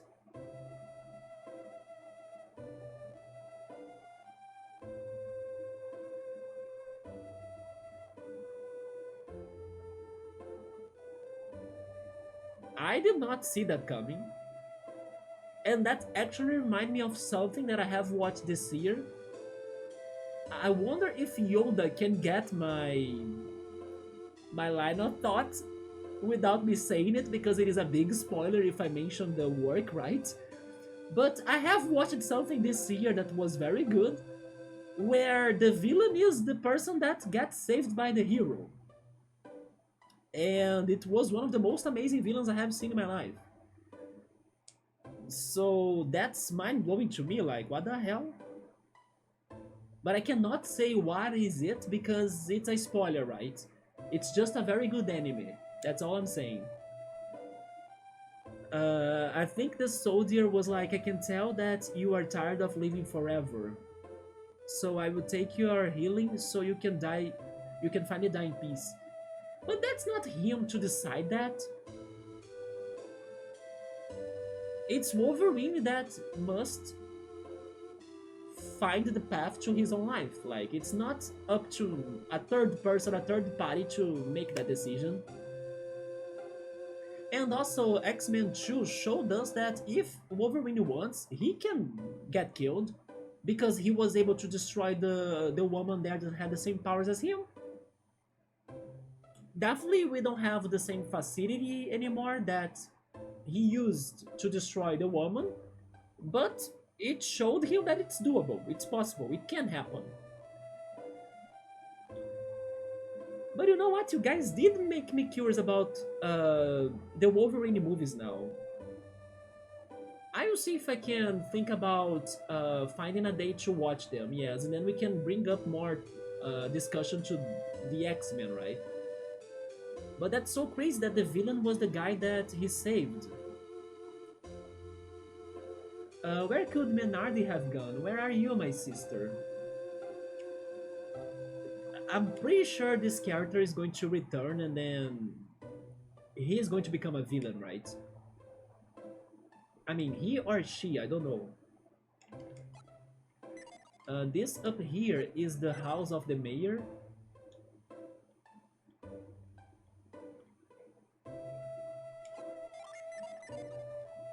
But also, speaking of movies, do you guys agree with me? But I'm kind of hoping that you actually disagree with me, but let's see if we are thinking like the same-ish. Do you agree with me that I would even give it like 2 or 3 years span, like a 2-3 years span, that it has been really hard for new movies to get us hyped for them? So hard that I have been most of time ignoring the new movies or the new releases. I don't even know what's been new, you know? I have been so oblivious to like new releases in the movies in these past 2 to 3 years. Do you guys have that feeling that the movies have become less interesting in general? Because the only movie that I got really super hyped about lately was The Substance, that should have won an Oscar in the Oscars, by the way. But yeah, The Substance was the only last movie that I was like, holy shit, I must watch this, and it was fantastic. The other movies I was hearing about, I don't know. I was like, I can skip this. I'm not interested. I don't need to watch this. I was like, whatever. So it's been so long that I was hyping myself up to a movie, you know, or at least a new movie. Even the Pixar movies that in general I really get excited to watch them. The last Pixar movie that I was super excited to watch was Inside Out 2. And it's been some time already since that one, right? Yeah, because we are older and we don't give a shit. So if I want you to end your life, I'm going to end your life, right? That's the villain's logic. And then the marketing companies don't care about our age group anymore. But also COVID and the Writers Guild. Wait, the Writers Guild of America strikes, and corpos trying to push AA screen. Wait, AI AI screenplays instead of actual quality. I have seen that happening. Yeah, that they were having a lot of problems thanks to the AI, right? Do you watch films from Brazilian, Asian, or European filmmakers? Rarely. Yeah, rarely. I do love some indie movies though, yeah, but even those have been rare to me.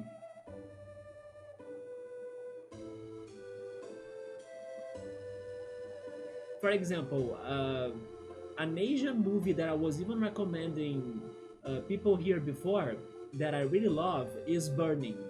It is a it is a South Korean movie, Burning, because it was based on the short story by my favorite writer Haruki Murakami. It is a magical realism based movie. It is plus 18 by the way, so don't watch that with your parents. But it is one of those mysterious stories that you might or may not get the answers for everything, but it keeps you intrigued by what's happening, you know? So I really loved watching Burning. Regarding European filmmakers, there was this one movie about two kids that were like friends and something happens to them that their friendship ends, right? It is a very beautiful movie that discusses about boys' friendships. And how is it called again? I forgot how it was called. But I did watch that movie some time ago as well. It was very good. Um, Let me see if I can find something.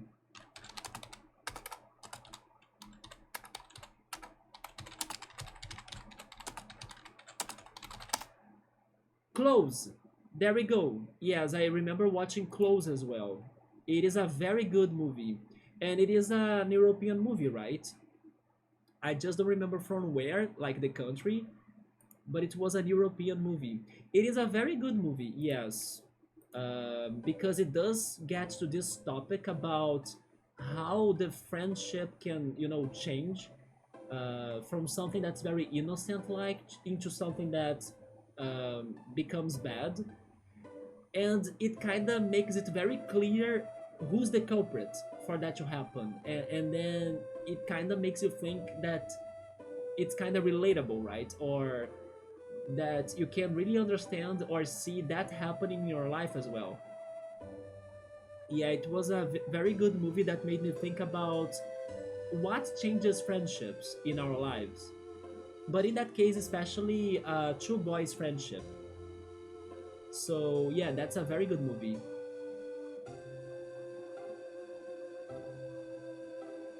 But then a Brazilian movie, I still gotta watch the one that won the Oscar. I still need to watch I'm Still Here, right?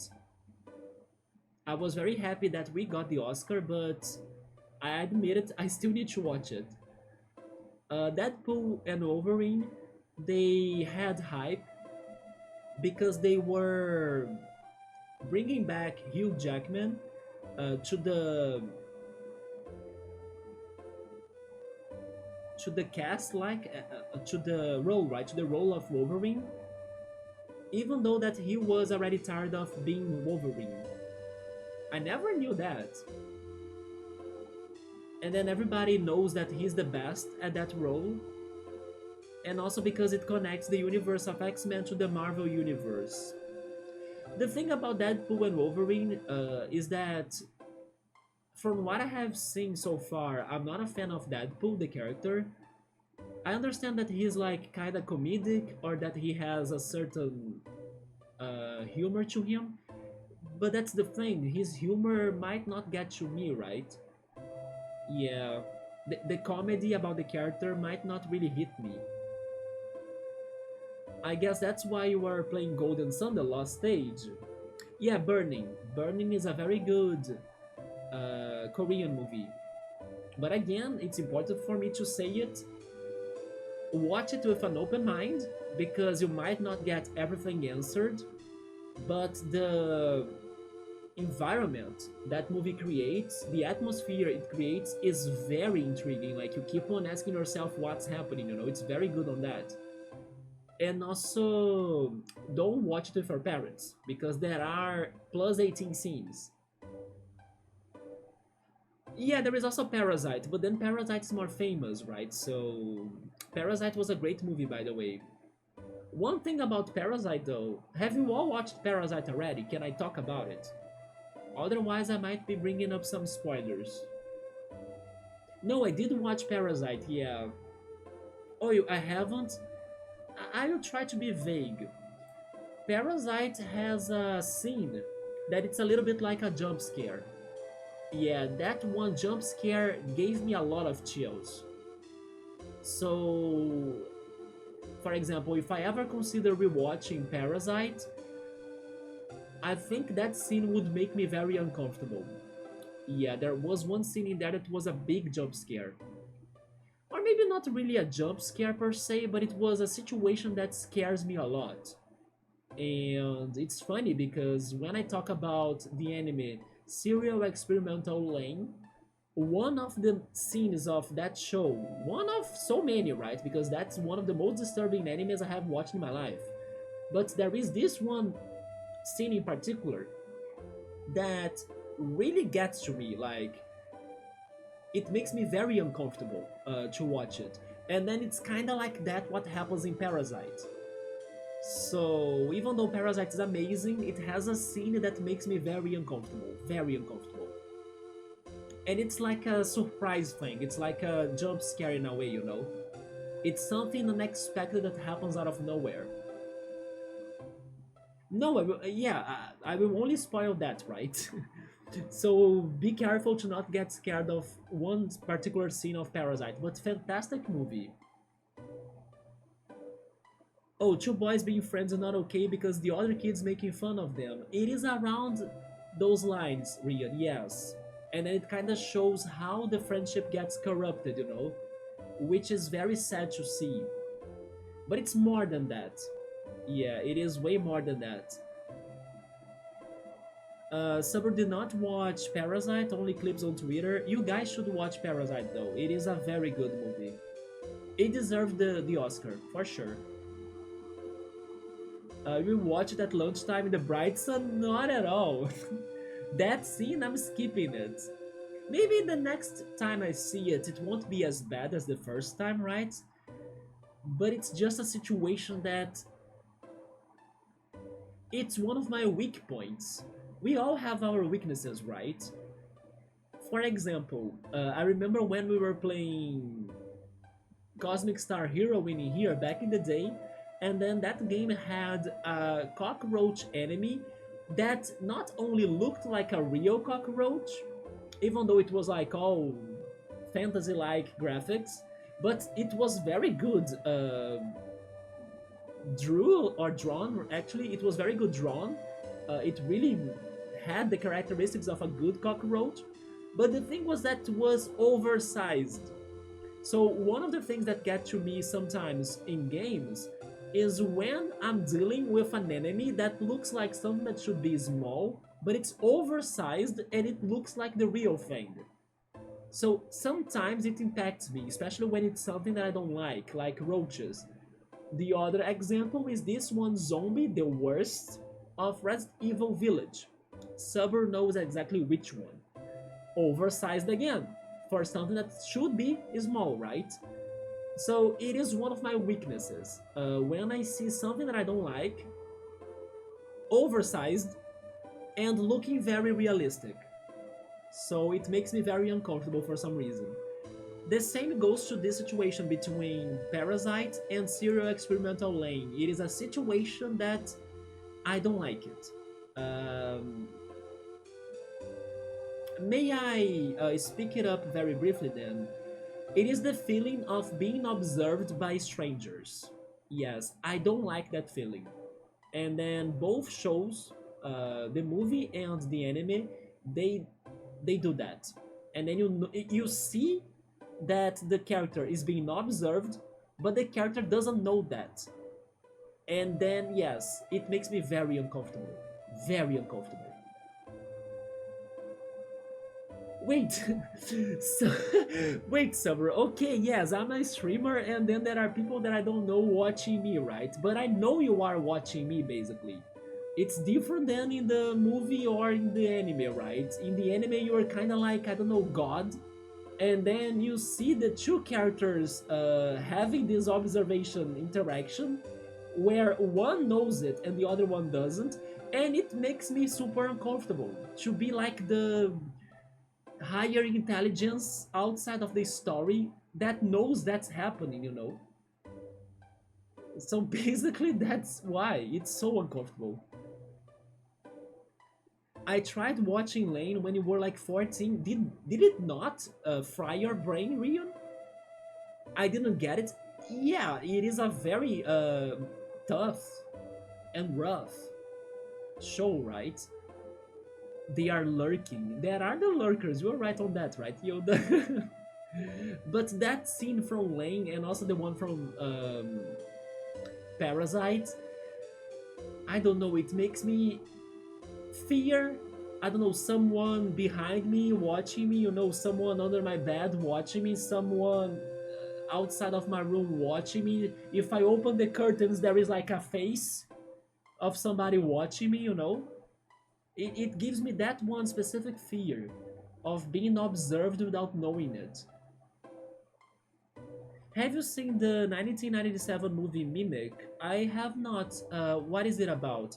But regarding Lane is one of the shows that I cannot rewatch because of that scene and others. There is another scene later on that she meets a character that thank goodness my brain forgot how he looked like, because they had a stare eye to eye scene that was like silent for like a lot of time.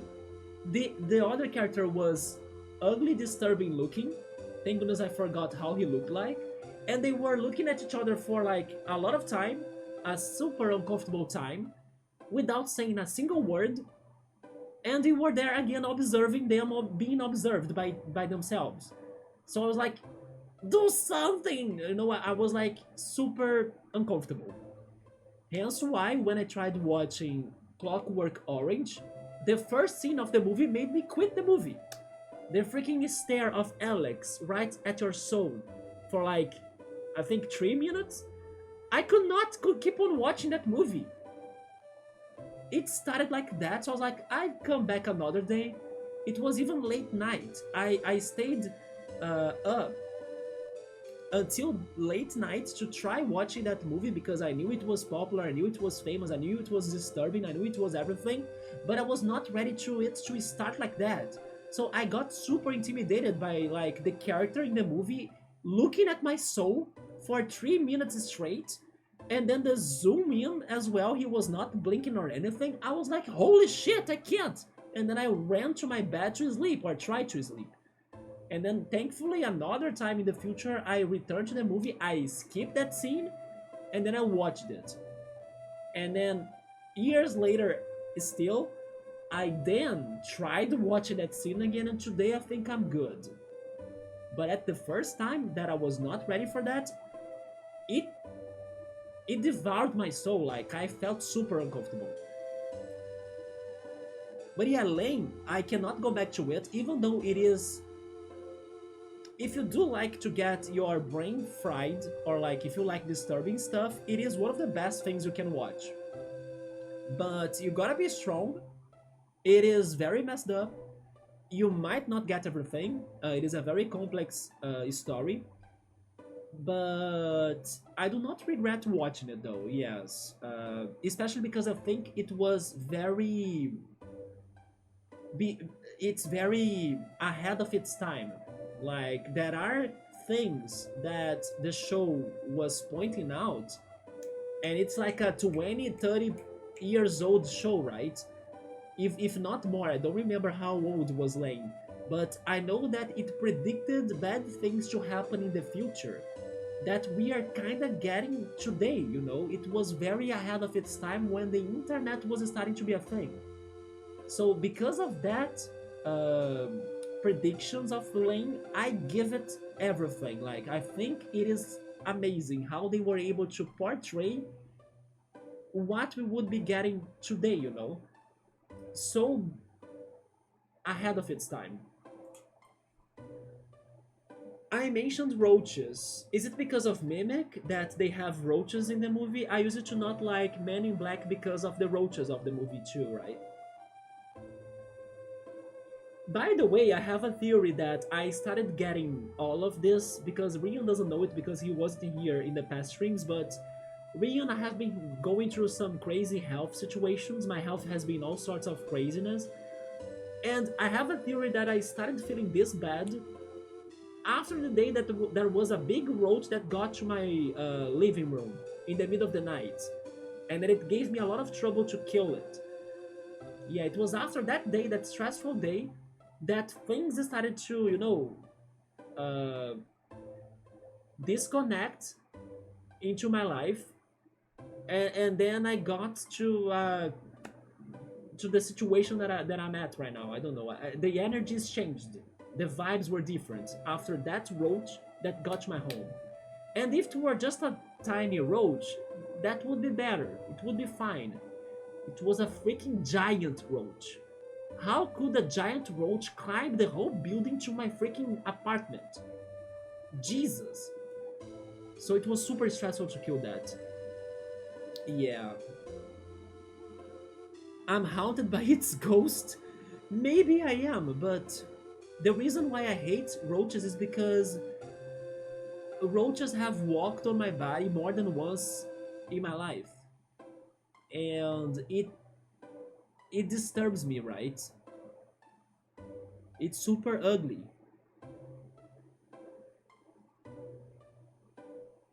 So you don't like in movies when things happen that the hero isn't aware of. The thing, it depends a little bit, right? What I don't like is like those moments of silence that create some suspense, that you know that the hero is being observed, but then the silence is uncomfortable, you know? But when it's more like the villain has a plan and then the hero doesn't know about his plan, that's fine. It's genius. I love the villain. It's more about moments of silence that it feels that everything is normal to the villain, but it's not. Another example, some cliffhangers of horror movies. There are many horror movies that they end with the villain showing up that he's alive still. And then he kinda attacks the protagonist at the last second of the movie, right? I could be pointing out at least one example of a movie like that, but I won't due to spoilers. But that situation is also very uncomfortable. It's when you feel that you are feeling safe that you are actually not safe. It's the illusion of safety.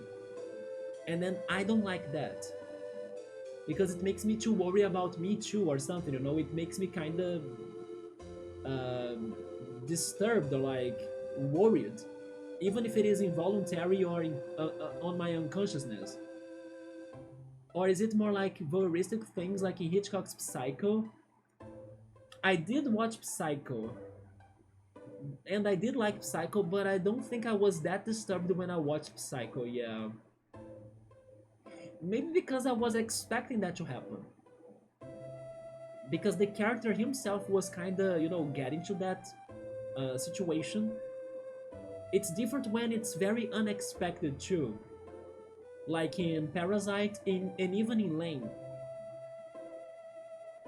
The eyes in Lane are definitely weird, like closing, zooming in the eyes, right? A little bit. Yeah, Lane has some silent scenes that are very disturbing.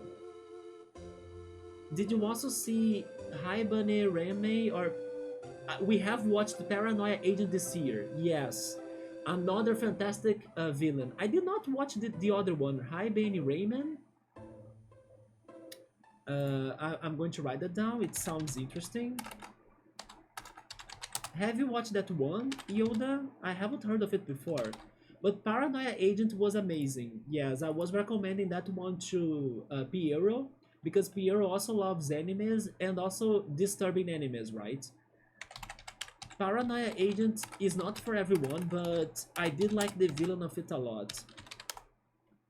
Because it was a very unique villain.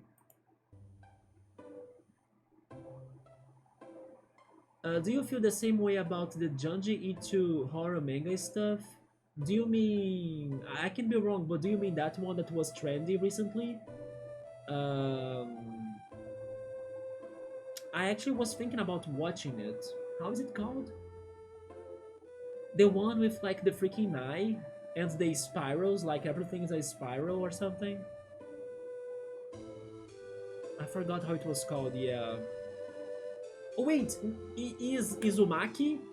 Because it has the name of Naruto? That's how I remembered it. Izumaki, wasn't it? Are you meaning to say Izumaki? I was curious to watch that one. I feel like she was like 10 years old, do you mean Lane? Based on her computer's operating system simplicity, yeah, she was super young. Did you know, Rian, that they are working on a game based on Lane? We were reading those news the other day. Yeah, there is going to be a game, an investigation-like game based on the universe of Lane. And how was the plot again? I think we need to find the characters that got lost in the internet, basically. It's something like that. I wouldn't want to watch Mimic. Probably not. I'm thinking that it's going to have lots of roaches, right? Yeah, bugs in the house are super stressful, especially at like super late nights. And why a giant roach, not like a tiny one? How could a giant one get to my apartment? And I know it came from outside, you know? Because it was right next to the door. Since then, by the way, I have been adding towels under the door, so at least I can try to block the entrance of crazy roaches. I cannot take them anymore. Last year we had fleas in the house and were stressed for 5 months. Oh no. Right now, in my house, I do have some spiders, but I don't mind them that much. I have some bathroom flies, you know, the tiny ones. And I also have some ants, but the ants, they come and go. Yeah, sometimes I have ants, sometimes I don't. They have like some seasons, right? Did you cook it on a fire afterward? I threw it in the toilet. Yes, I threw it in the toilet. God bless the poison, right? Because I could not like slap it with a freaking flip flop. It was poison spray! That made me remember a commercial. The problem is not seeing a roach, but it's actually losing it from sight. That happened to me. It went under the bed, but then I wasn't sure if it were under the bed or under the table that has the TV, right? But what did I do? I sprayed poison around everything, and then I had to be brave and pull the furniture little by little to see if it would leave it, right? And then once I gave up about pulling the table that had the TV, I thought it could have been under the bed, but then I decided to check the couch first, and it was in the couch almost dead because of the poison effect. Yes, but it made me so anxious. Like I was hunting the freaking roach for like 30 to 40 minutes at like 11 p.m. You know, I couldn't make noise in my apartment either because of the time. It was very bad. And then even when I went to sleep, you kind of go to sleep with a bad vibe, you know. You feel like, I don't know, you feel dirty.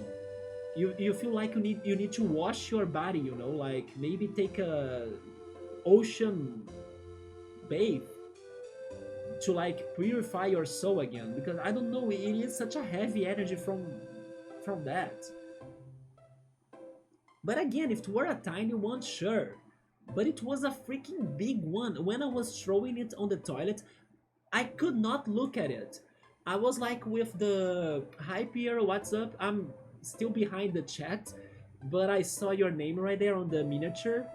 We were talking about Paranoia Agent right now, Piero. I remember I recommend that to you, right? You still gotta watch it, right? Please do it. And then Rion right there is also talking about another one. He was talking about Hi Bunny Rame. I haven't heard of that one before, but it sounds like a disturbing show, possibly an anime too.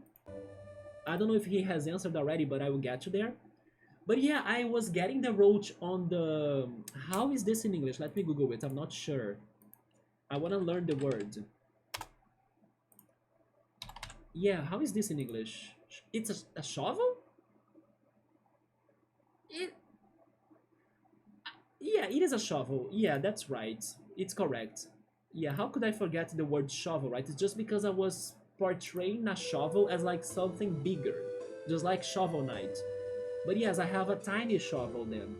Yes, I was using the broom to put the roach on a tiny shovel, but without looking at it. It's only like the peripheral view, right? The vision. Peripheral vision, not looking at it directly because it's ugly and big and disgusting.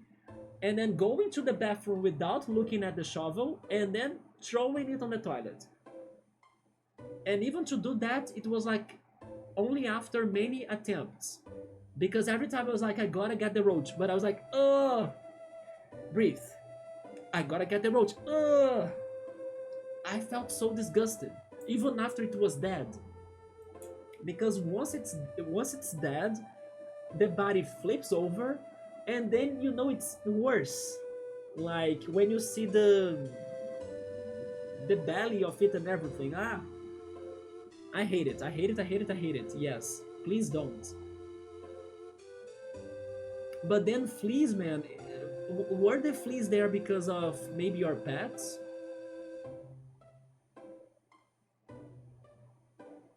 You should make us feel that. Just look at the camera a bit with small eyes and raised eyebrows. I have done some scary faces before. There are clips of those, right?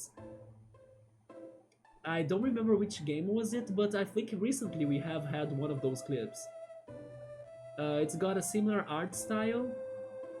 Do you mean a similar art style of Uzumaki? Did Pierre watch Uzumaki or even you, Yoda? Did you guys watch it? Because I was curious about that. From Genion, the same publisher and release era as Paranoia Agent and Lane. I should watch that then. That's it, but all his stuff is creepy. Oh, so he was the guy behind Uzumaki then?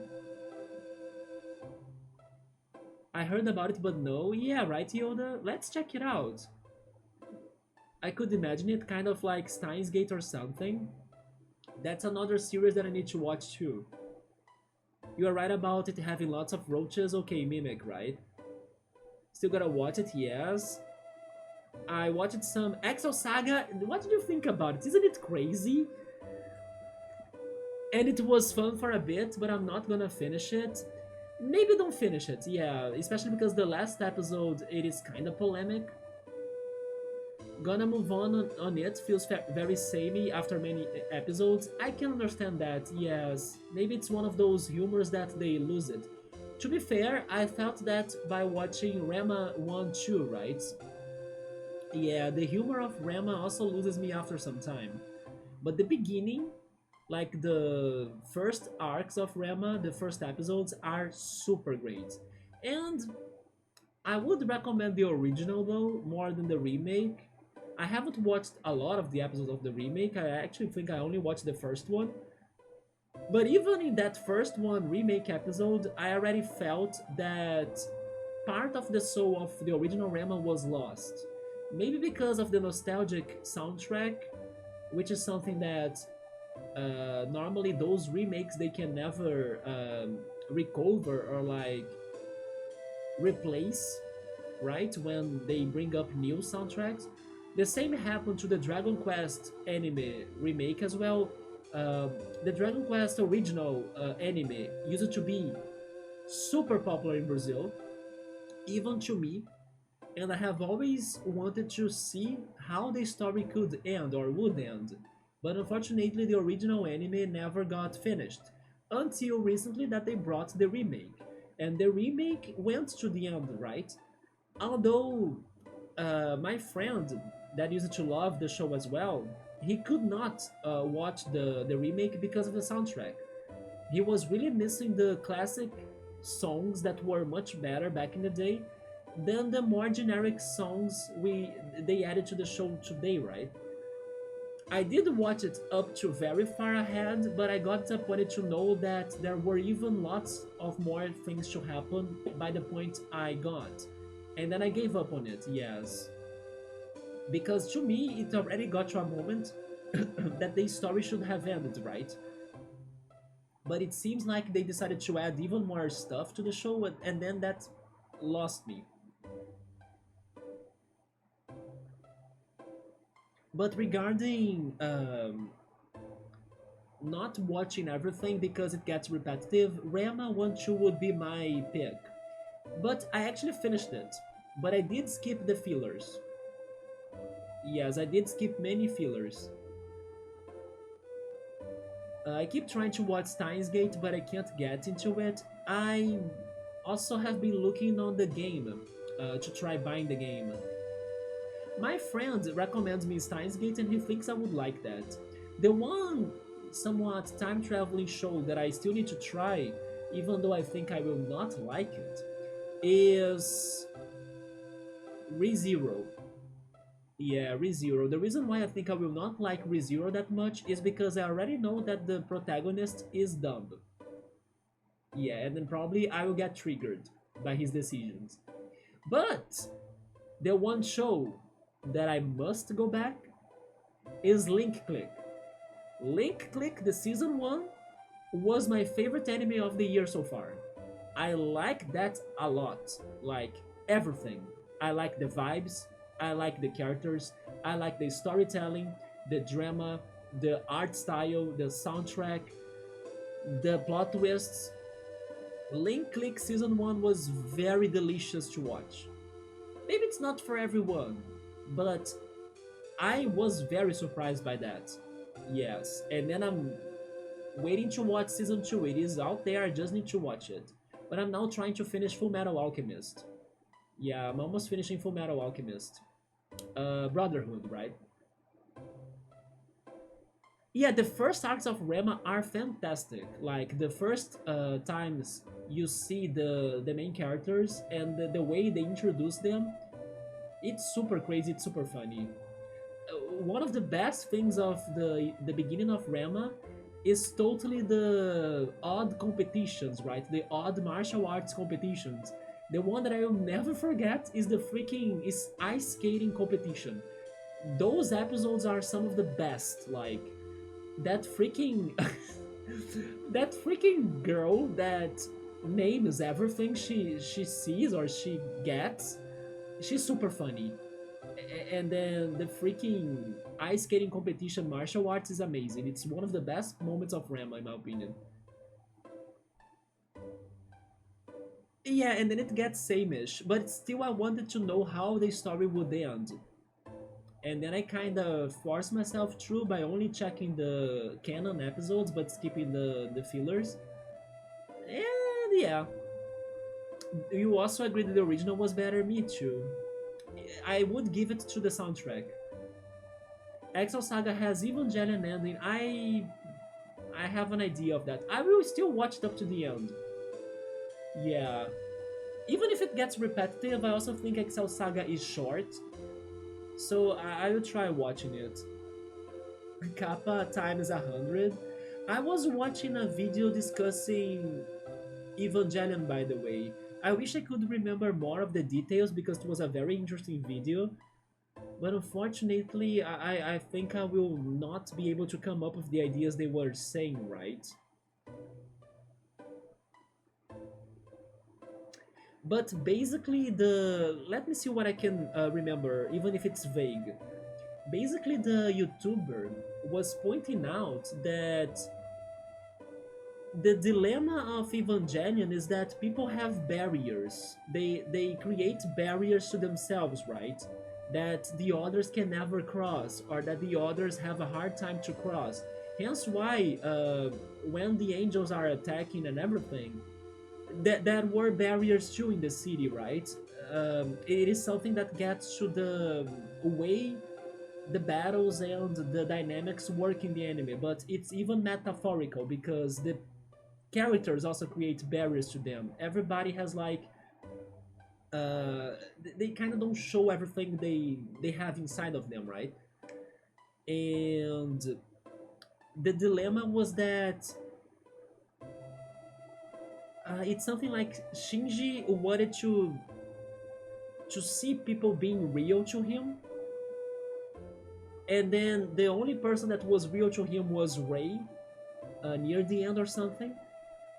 And then that's why Ray tells Shinji that he is up to like decide what's going to happen to the world because they were real to each other, instead of like Ray giving that power to the dad, right, to the father of Shinji, because that's what his father wanted, like to Ray to kind of give him the power to change everything or something. But no, Ray doesn't do it to his dad because the person that was real to her was Shinji, right? Anyway, it is a show that was also bringing up that situation regarding the barriers people have in their social interactions and stuff. And it was something very personal to the writer or to the creator of Evangelion too, because he struggled with that in his life. Hence why maybe he was portraying himself as Shinji in Evangelion. But the ironic part of everything is that after the end of Evangelion, but maybe I should say not the movie, right? After how the regular episodes end, the creator got a lot of rage from the fans or like from people because they didn't like that sequence of events, pretty much. And that kind of went against the purpose of the show, you know, for multiple reasons. because it seems like as well that the show was criticizing. I wish I could remember better the things, but I think the show was also criticizing some hardcore fans attacking the manga industry, because there was one moment in the last episode that there are many flashes from even reality, from like the real world, in the craziness mind trip that Shinji is going through, right? There are real scenes, and in those scenes there are people kind of attacking the industry of like the manga and the anime industry and everything. And by people attacking him in real life, kind of showed him that people did not get the point of being more respectful or like being more real or something. I don't know. I couldn't really explain the point very well, but Evangelion has a lot of depth to it, right? And even though it's such a crazy trip, there are reasons why it is what it is. And I remember that discussion about the barriers people create to protect themselves, but at the same time, they cannot save themselves because they are not real. Yeah, that's the paradox. Like, you cannot be saved if you cannot show yourself, you know? But everybody kind of prefers to never show themselves. And that's why everybody becomes the Fanta. Because nobody is an individual. It's like everybody is what they are not. But Shinji and Rei. So, you know, it's kind of like that metaphor or something like that. So I was watching a video discussing that, and it was very interesting. But then the video also said something that I couldn't explain very well, that the fans attacking the creator of Evangelion goes against the messages of Evangelion. So there was a better explanation to that, but I can't remember it very well right now. Link Click. Yeah, Link Click. Fantastic, I think, Chinese anime, right? Or show. Very, very good in many layers. And I can't wait to see season 2 of it, yes. Sorry, what show were you just talking about? Dragon Quest. The one that has the game from Square Enix. Yeah, Dragon Quest got a remake. Not only in the game, right? It's also getting the remakes, the 2D HD remakes, but in the anime too. In the anime that was like from the 80s, super popular here in Brazil, that I watched as a kid, but it never got ended. But then the remake had the same problem of like changing the soundtrack and then losing its soul. And then some of the fans still prefer the original because of the soundtrack. The soundtrack used to be very, very epic. There is something about old shows, old animes, that the new ones will never be able to accomplish, right? Fullmetal Alchemist is very good. It's been getting very good indeed. I'm loving the plot of it. The plot of Fullmetal was very well planned, or like very creative in a way. I have been liking it. Right now I'm watching One Piece on Thriller Bark. There we go. Yes, I'm also watching One Piece little by little, but I'm a little bit far ahead. I think I'm at half of the show, right? Which is crazy because a lot has happened already. Yeah, I hope you like Thriller Bark, cool. And definitely keep on watching because you might be getting to some very good arcs very soon. I feel like reading the manga was better. Of Rama, yes, I have met some friends that used to read the Rama manga, right? But the music for Rama original anime was good, I agree, especially all of the openings and endings. If you need something to watch, try Record of Loros War. I have heard of that. I have no idea what's about, but I will write it down here. Record of Lodos War. If you guys also need something to watch, especially Rian and also maybe Piero, but maybe Cool as well. I'm not sure if Cool has already checked this one out. I'm also thinking Piero hasn't, but I can be wrong. But my all-time recommended anime for all moments in this channel is always Summertime Render, right? Yeah, when Summertime Render was out, this channel here was like insane addicted to it. So I was very happy that everyone that went to watch Summertime Render back in the day, everybody was pleased by it. So in case Cool, Rion, Piero, or anybody else, in case you guys have still not watched Summertime Render, definitely go after it. If I'm not mistaken, it is on Disney Plus. Yes, I'm pretty sure Disney Plus bought the rights of it, right? And then Summertime Render, don't check what's the story about. Like, the less you know, the better. Be surprised as how I was. And the first episode might be enough to convince you to watch up to the end. And I hope you like it, because it is kind of rare for you to find shows like that definitely they don't lose their pacing. You know, it only accelerates. It's a little bit like Death Note. Yeah, Death Note is one of those shows that it only gets crazier. And then Summertime Render does that, and it was so good to watch it. So good, especially with like checking the reactions and theorizing and talking to friends about the theories and then seeing the theories becoming real. It was very, very good. Everybody's biggest fears was like, this show is amazing, but it can only get ruined if it gets a bad ending, or like if the ending is not um, a good one, or maybe I should say an ending that doesn't make sense. No, the show does end great. It makes sense. So go enjoy that ride. It is very good. That's the one, Piero. Summertime Render or Rendering. You can find it in both ways. Again, don't check it about information. The less you know, the better. It is surprise after surprise. Do it just like my friend told me to do when he recommended me this anime, right? He said to me like that.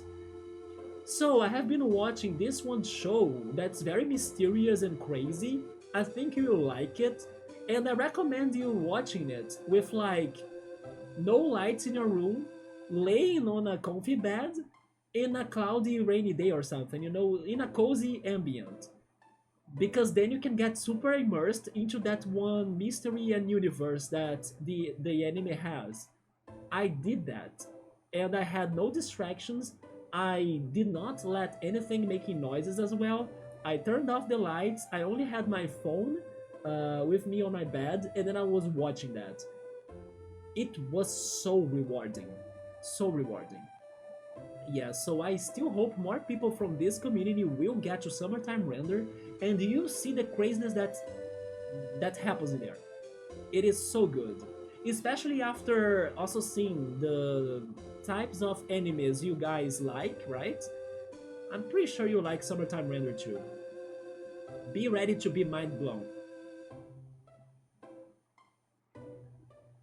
So that's my biggest recommendation. Like, we can think of other recommendations after Summertime Render. It's like a must. And it's so sad that it didn't get the love it deserved by the time it was out, because Disney Plus bought the rights of it when it was being released, but then they did not air it at the same time as Japan. So only the Japanese people could be watching it together with the releases in a official way, while other people need to be going to the fan subs, the ones that were working on it. But it was not getting advertised, you know, because Disney Plus took forever to finally release it, and then it lost the hype. It missed the timing. So those lucky people that were able to get to Summertime Render during that time they have the job, or like they have the mission to spread the word, because more people need to watch that. It's amazing.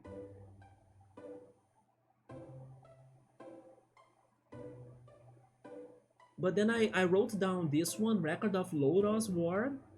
That reminds me of the relation between Holland, Eureka, and Renton from Eureka 7. I haven't heard of Eureka 7, but then I'm believing you're talking about Evangelion still. Maybe it is one of the movies. I didn't watch the newest movies of Evangelion. I feel like Evangelion has a lot of baggage, though. Yes, it does, and sometimes you only notice it by checking a video that talks about it. I could understand wanting to just watch something else. But also the voice actors. Oh, good call. They did change the voice actors, right? I prefer the old voices. Yeah, the Portuguese dub to Rama is amazing. If I have ever watched Black Clover, I have never. But I know it is one of the popular animes, right? I will write it down here too. I feel like eventually I would end up watching it, but I still have never watched it, yeah.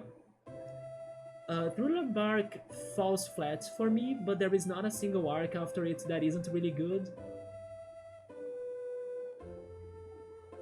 Wait, not a single arc after it that isn't really good? In my opinion, there are some arcs that are coming that are very good. I'm not sure if I got that right. But regarding Thriller Bark, it is a so-so-ish arc, right? It's not the best. Although there are important things in there. Yeah, there are some important events in there. You missed the recommendation, Summertime Rendering, yeah. You are moving to Disney Plus after a Crunchyroll expires. Okay, Piero, so definitely don't miss it out, right? Yeah, you guys will love it. And again, don't search for it. The less you know, the better, right? Just trust me. You will like it. Being able to get on the ride of the theory crafting is definitely cool, right? Especially because they were airing one episode per week. Summertime Render, by the way, they went straight away from season 1 to season 2 without a break. While the other shows were like after episode 13 they were taking a break to return later, months later, with like the second seasons, right? For example, Spy Family. But no, Summertime Render was like not stopping. So we had 25 weeks of theories after theories. Like we were watching an episode and we were like, holy shit, they answered that. We got more details. We know this now, but we don't know that. You know, and every episode is very mind blowing. Like the situation changes every time. So I remember watching the episodes, going on YouTube, searching for people talking about the episodes and theorizing. I remember sending uh, voice chat or voice mail to my friend to like, did you watch the show? Like I think of this, this will happen, and then that was because of that, and then what about this? We were all discussing the freaking show every freaking weekend, and then it was so rewarding to theorize. So in case you guys have a friend to also watch it together, you know, do it.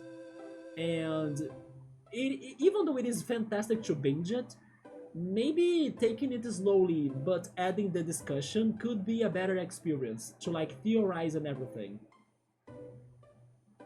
Yeah, Summertime Render is one of those brainy shows, right? That's why it's so good. Watching it along with everyone else is much more hype. I agree. Watching it now, though, you can just binge it. Yeah, you can just.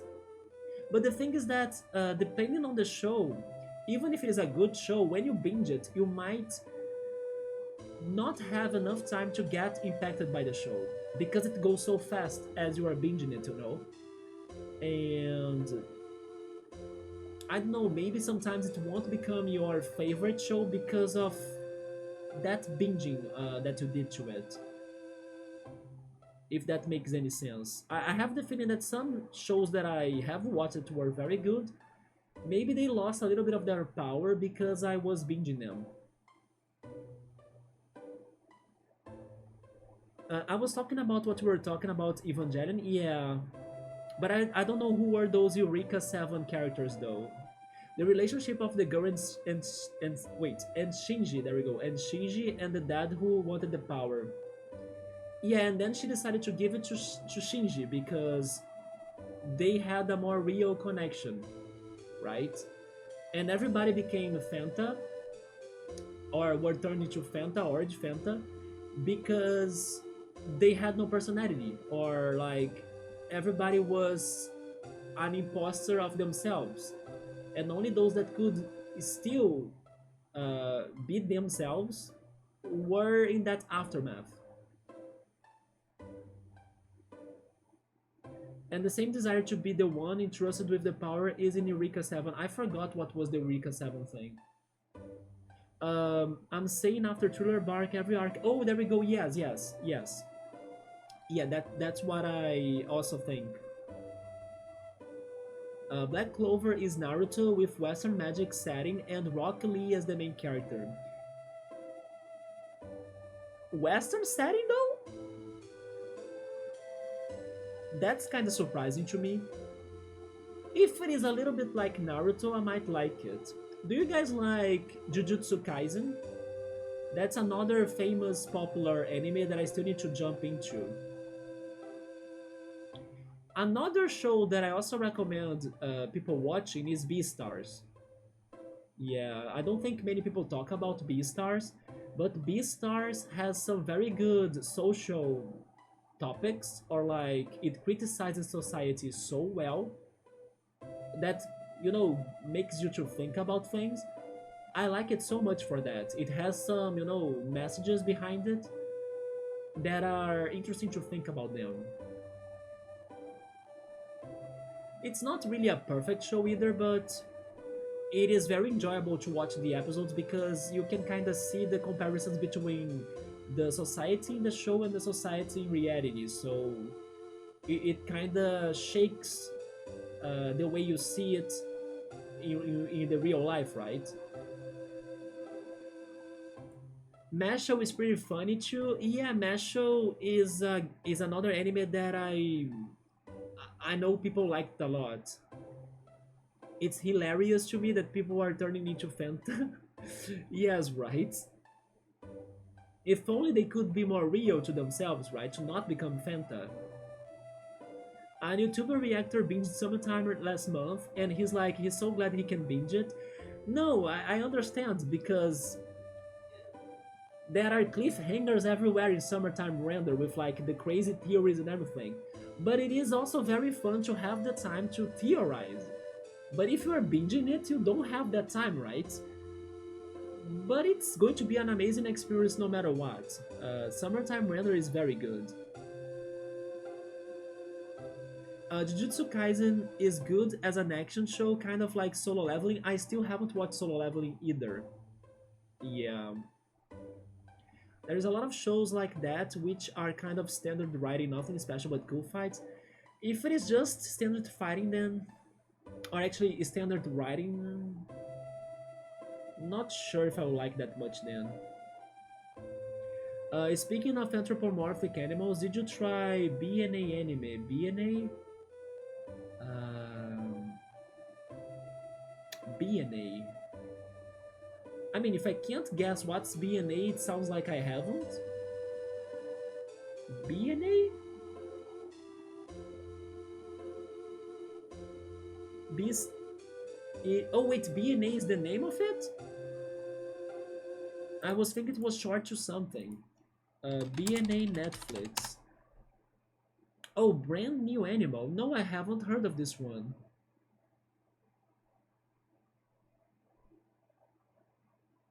It is a show from 2020.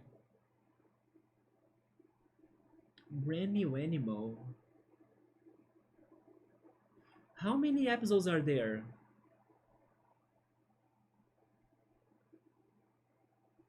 Oh, it is 12 episodes long, okay.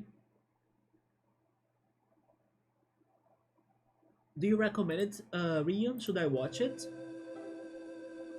You just made me think of it when you said Beastars. Is it good? It gave me some cyberpunk vibes. Beastar would have best end if this is the final season. I mean, it is the final season, but the final season is parted into two parts, right? It is from the Studio Trigger, which is great. Okay, let me write it down here too. Is BNA, right? There we go. By the way, no, but I won't be able to get the name of it, will I?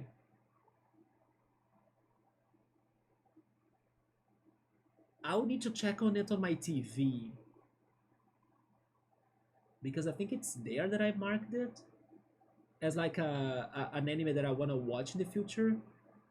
I don't know why, I just remember this one crazy anime. It's a volleyball anime, it's not Haikyuu, but it was listed in most watched openings on YouTube and Spotify list, right?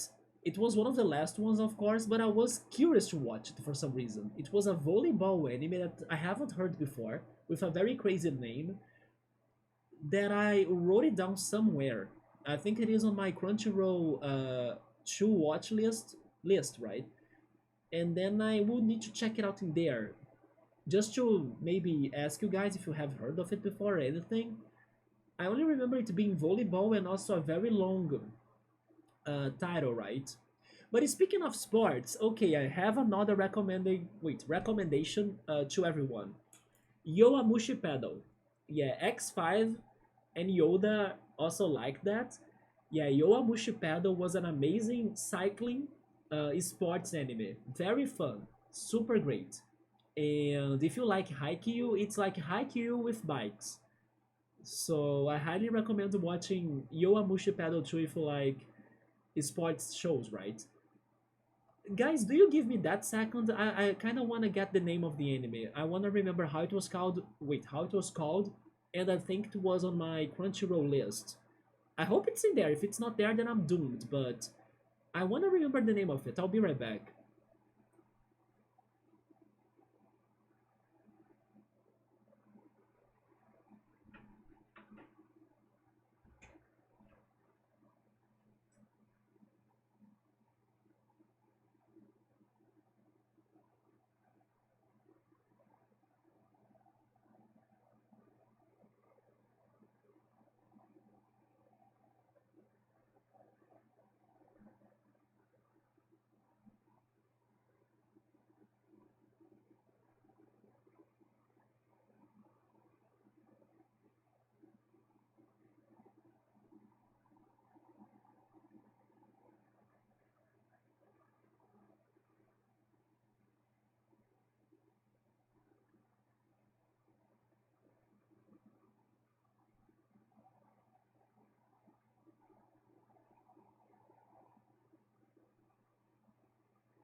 Okay, I'm back. I found it. But I'll need to Google it in here too. Give me a second. It's like this.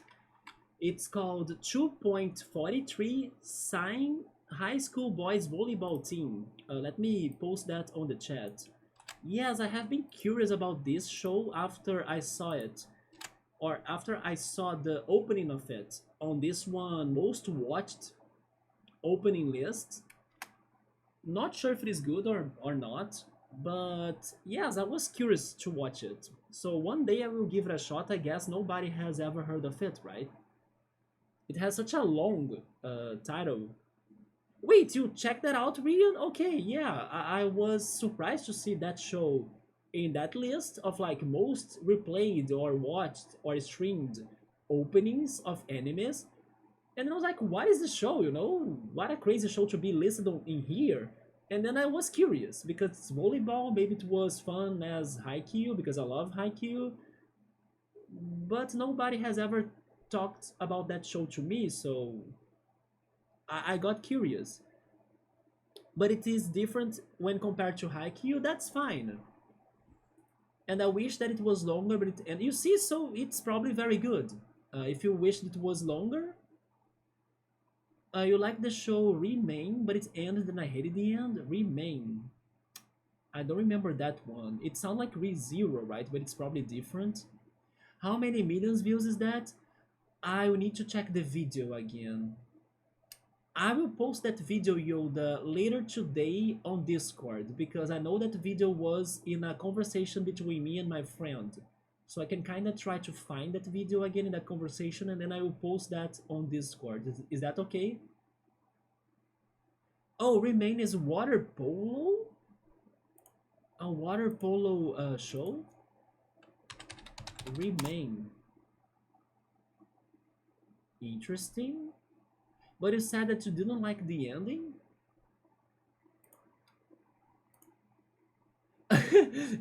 He-Man? No, not He-Man, right, Subro? He-Man. Oh my god. It's Remain. He has a memory loss. Yes, I googled it right here very quickly. It said something about the protagonist having coma or being in coma, right? He-Man is the best anime. Were you guys a fan? My sister used to love that. Yeah, my sister used to love He-Man, She-Ra. Also, who knows how is that anime in actually cartoon, right? In English, let me see. Maybe you guys don't know it because I don't know if this was aired. Wildfire. Do you guys know the cartoon called Wildfire? Yeah, my sister used to love freaking Wildfire. Do you guys know Wildfire by any chance? If you never saw it, you should Google. I know, I know. Sing the little song. I mean, I know the meme of like He-Man, but also Four Non Blondes, right? How is the song called again? Four Non Blondes. Wait, how is what's going on? There we go. Yeah, what's going on? I know that meme. If it is a different song, then I'm not sure if I remember it. But yeah, I will totally try watching this volleyball show as well. Compared to some other sports anime, it was less depressing, which was nice. Uh, there were some aspects of it that I find annoying.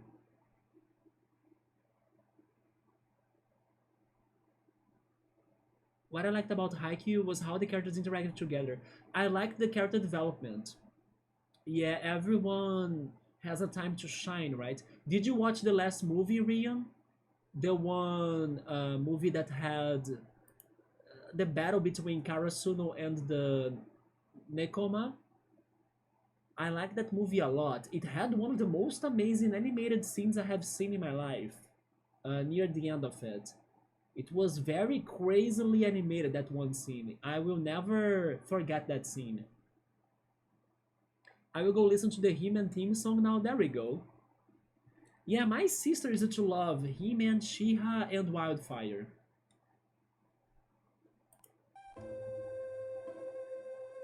When I watched it as a kid, I mostly was just checking it because of my sister watching it too, right? I don't think the mayor ever got that both of his fixed, either. He got tired of waiting. It's because we fixed it. I guess he's going back out again as soon as he finds enough people to fix it himself. Which were us. Why would anyone be happy to have a broken boat? Because it's better having a broken boat than having nothing. It's simple like that. In a land without boats, a broken boat is gold. Say, Piers, there was another group of travelers with powers similar to your own. What are the odds that we should meet two groups with these amazing abilities? Is turning water to ice really such a special power? Oh, by the way, there is something I forgot to mention in in here, right? since I returned to the streams. While I was taking my break, I returned to one show that it took me forever to go back to it. And I'm talking about Twin Peaks. Yes, I'm now going out of the anime world to go to the series, right? Yes, I did get to the second season of Twin Peaks. Finally, I finished it. I watched the movie as well, and then I watched the first episode of the third season. And then now I need to keep on remembering myself to keep on watching the third season because I'm already distracted by things and not watching it anymore. But I was able to return to Twin Peaks finally because there was this one free live streaming that started happening in Brazil, and when I was browsing it, it had Twin Peaks episodes in there, at least up to the season 2. And Twin Peaks really is something else, right? I mean, I understand why many people criticized the second season because there were some, I don't know, weird, dumb things in the season. But on the other hand, there were also very interesting, crazy, disturbing, nonsense, creative, and unique things too. And it really is something else. Like the universe they created in that show is a gem. You know, it's a hidden gem. It is only in there basically. So I totally see how it was so influential, like how it could inspire Alan Wake, even though I haven't checked Alan Wake myself, but it was one of the examples of things that got inspirations from Twin Peaks and other movies and other series, you know. The freaking strangeness of it is crazy. And regarding the last episode that I watched, which was the first one in the third season, it had one of the most strange death scenes I have seen in my life. Thankfully, I was not scared of it, but it was very strange. Like, it was very weird. Like, I don't know, it was a very original way to show death, right? It was something else. So I hope I can also finish the third season of Twin Peaks. And what it does the best as well is the soundtrack. Even though it's pretty much the same songs playing all the time, it is so remarkable. Like, you never forget the theme of Twin Peaks, you know? It has the magic of those old animes we were saying here earlier, like Rama and Dragon Quest, that their original soundtracks were amazing back in the day, but not as great today. Yeah, it has the same vibes of the soundtrack of Twin Peaks 2. And it's funny that I see videos that are debating and discussing and theorizing what happened in the show. But for some reason, I kind of feel like I'm understanding a lot of it. I really wonder if I'm not missing something out. But yeah, I'm curious to see what else is there in the third season, so hopefully I will also go back to it and watch it more before I take another long break to finish it. And hopefully understand the mysterious things that go on in the city, right? Even though I do have a somewhat personal idea of what's going on too. It's not, I'm not as lost as what I thought I would be. Which time is it? It is 10:35 p.m. Okay, and it's been almost 3 hours of stream. Everyone here in Madra is afraid of the Kibombo now. Do they wait? Do they scare you too? I said yes. I saw the fear in your eyes. I said yes because the statue Gabomba scared us with its eyes. I saw the fear in your eyes the instant I said Kibombo. Don't get worked up though. We caught sight of a Kibombo smoke signal that said they had given up their warlike ways. Do you guys know when is the next One Punch Man season coming out? We are still recovering from the Kibombo raid. It's no small wonder people are still afraid.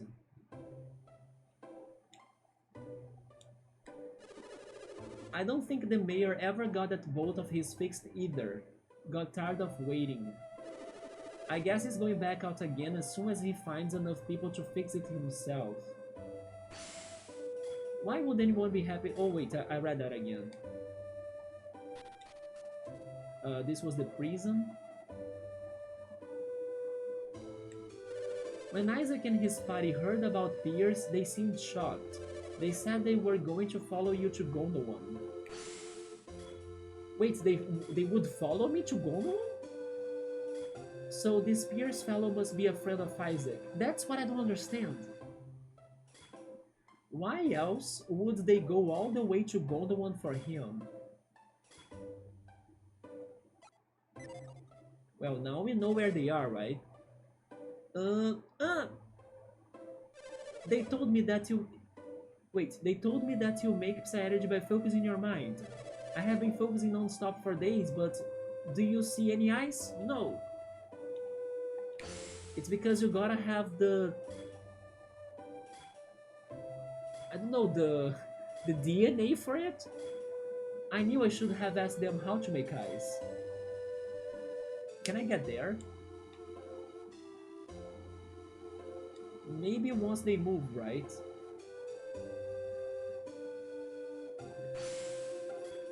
I understand why Shin's scared of Pierce, but I think he might be overdoing it. Shin's developed a terrible fear of the cold. He's afraid of being turned into a block of ice. Is Shin a dragon? Tell Pierce to cool it with the ice routine, okay? Oh yeah, the other day Yoda was showing us on Discord the new game by Honkai, right? The whole Honkai team, like the Genshin Impact team. That's like a Pokemon game, right? I did like that.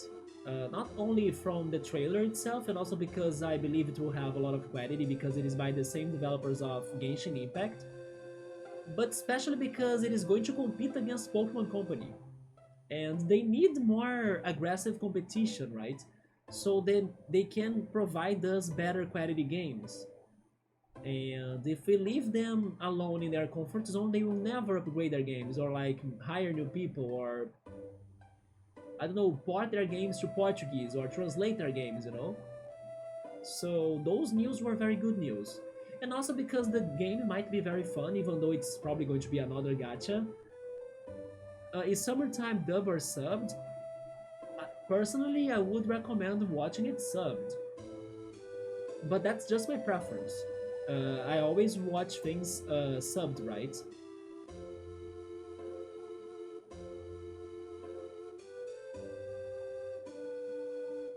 Another thing that I did as well was finishing the second season of Severance. It wasn't too bad, but I had better expectations on it, yeah.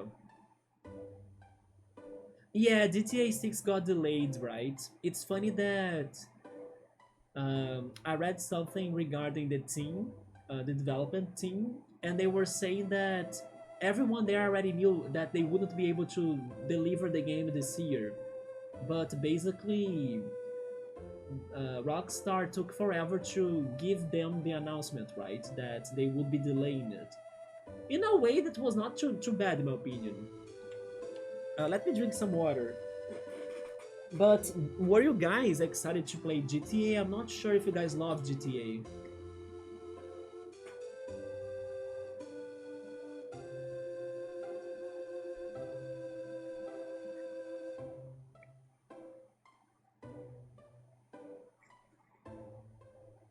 Imagine if they delay it again to 2027. Nah, that's going to happen to Silk Song,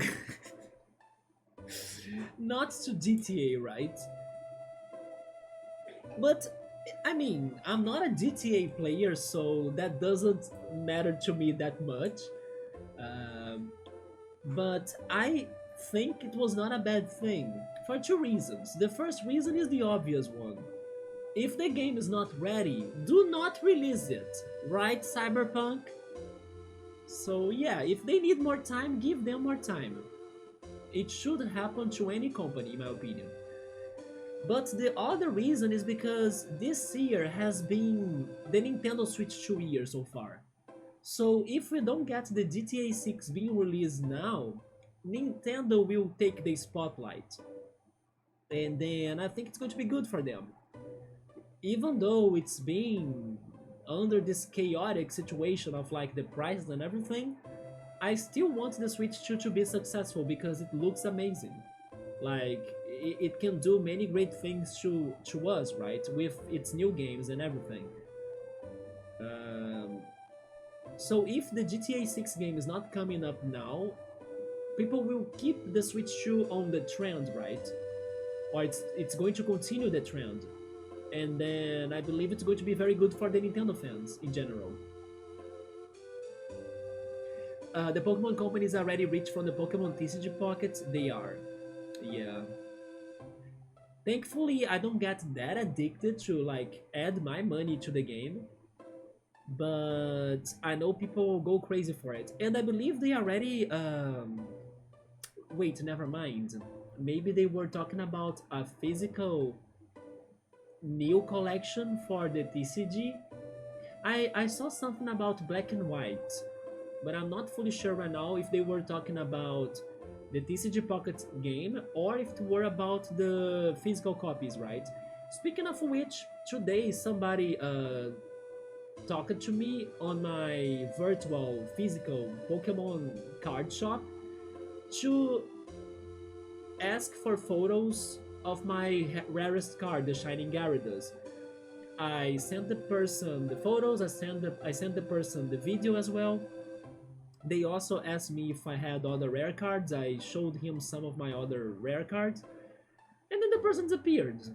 So that's sad, but at least more people are showing up little by little, somewhat interested to buy my cards, right?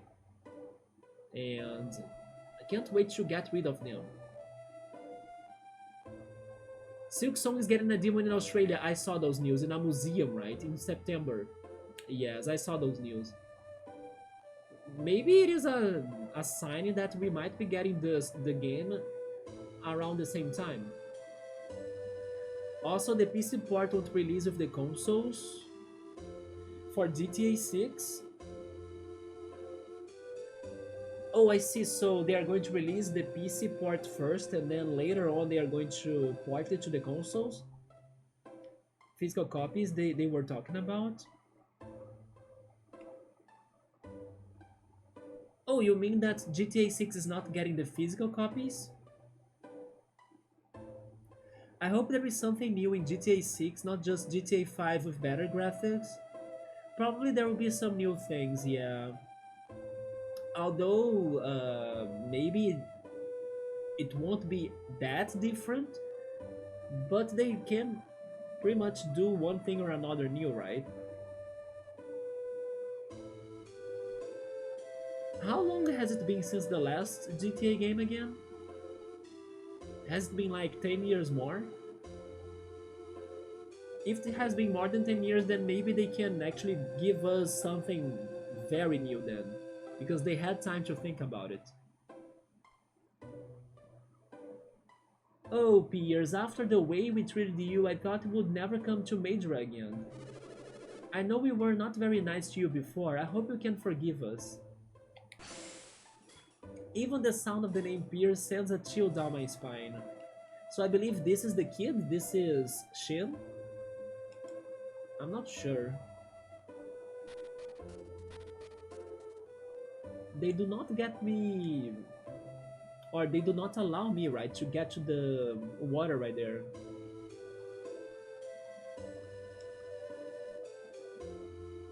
No, GTA 6 is getting released on consoles first, and then PC port... Oh, the PC port is the one that's getting delayed.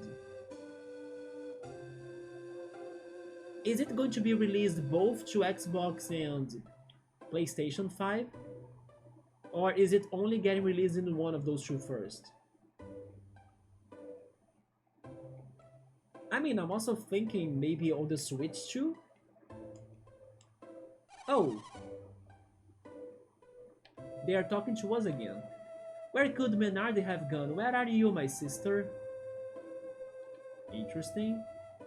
It was like an automatic message. Maybe that was automatic in case we don't talk to them, right? So they would tell the player that that's um, Menardi's sibling, and this is the mayor's house.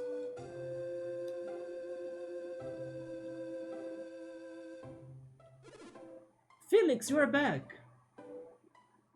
And here we go for lore, guys. Let's see what happens. It is going to get released on both consoles, alright? And hopefully the Switch 2 as well. Also, the new set for Pokemon is for physical TCG cards. Yes, I saw that. It was black and white, right? Although there are some people also saying that the next Pocket set might not be too far away. Because they were already kind of telling us to save the hourglasses, right? Yeah. And you've brought Piers with you. I was even saying, I think yesterday, when I was talking to Piero, right? About this new collection. I'm loving the cards. Like, the full art cards of this newest Sun and Moon collection are beautiful. Yeah, and then I also thought that we have tons of special looking cards. Like we have the EX Pokemon, the full art cards, the I don't know those shiny cards as well, the shiny Pokemon. It's like there are many rare cards to collect in this last pack, right? I'm predicting May or June. I think in May we might be getting maybe a mid collection, you know, like a short collection. Or June at the end of the month for the new set. I also think in June you could be getting something because of the E3. Maybe it would be a nice time for them to update the game. And you have brought Piers with you. Oh, Piers!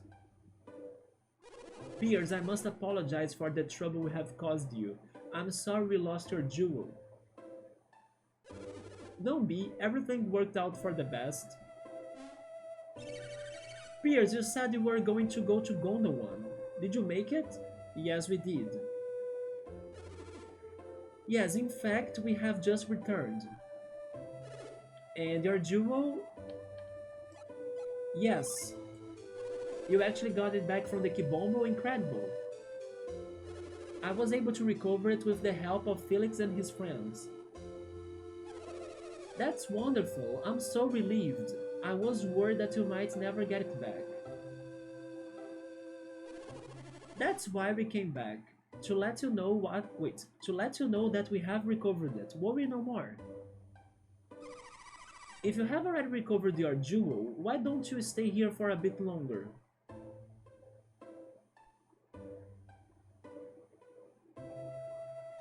Unfortunately, we can't. Because if Jenna wants, we do what she wants, right? Against our will. Hey, have you seen the girl out front? Yes.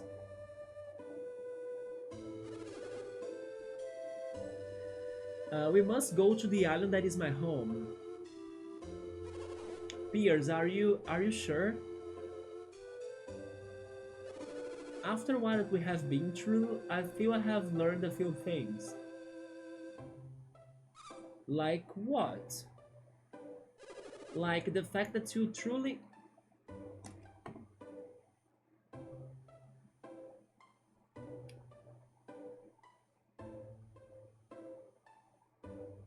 And that's how we lose Piers, right? That's so disappointing. He was my last hope. I had dreams of like, let's leave everybody behind and go on adventure, me and Piers, you know? The only good people in this bunch. They got him. It's like this one episode of Black Mirror. There is an episode of Black Mirror that there is an advanced technology that you can pretty much shape the alternate realities to fit the one you prefer the most. That's what Jenna is doing in this game. She's changing reality so the multiverse becomes the one that she wants the most. And the multiverse that she wants the most is the one that Piers likes her. Like nobody can go against Jenna, right? That's Jenna's powers. At the end of this playthrough, I will also be brainwashed and I will love Jenna. That's why we're not finishing this game, guys. Let's go play Roller Coaster Tycoon, shall we? I want Gen 3 pack or Gen 2. I was actually thinking that Gen 3 is a good idea, like... We don't have many Gen 3 cards yet, right? Then Gen 2... We also don't have Gen 2 based cards either. Neither Paldea, right? Or even Gen 5 in a way. But yes, the first one that came to my mind regarding new collections was also Gen 3. Yeah, we don't have Ho-Oh, Lugia, Suicune, Raikou, Gen 6. Oh yeah, I forgot about Gen 6. You know what? Maybe by the time Legend ZA is out, they will also drop some Gen 6 cards.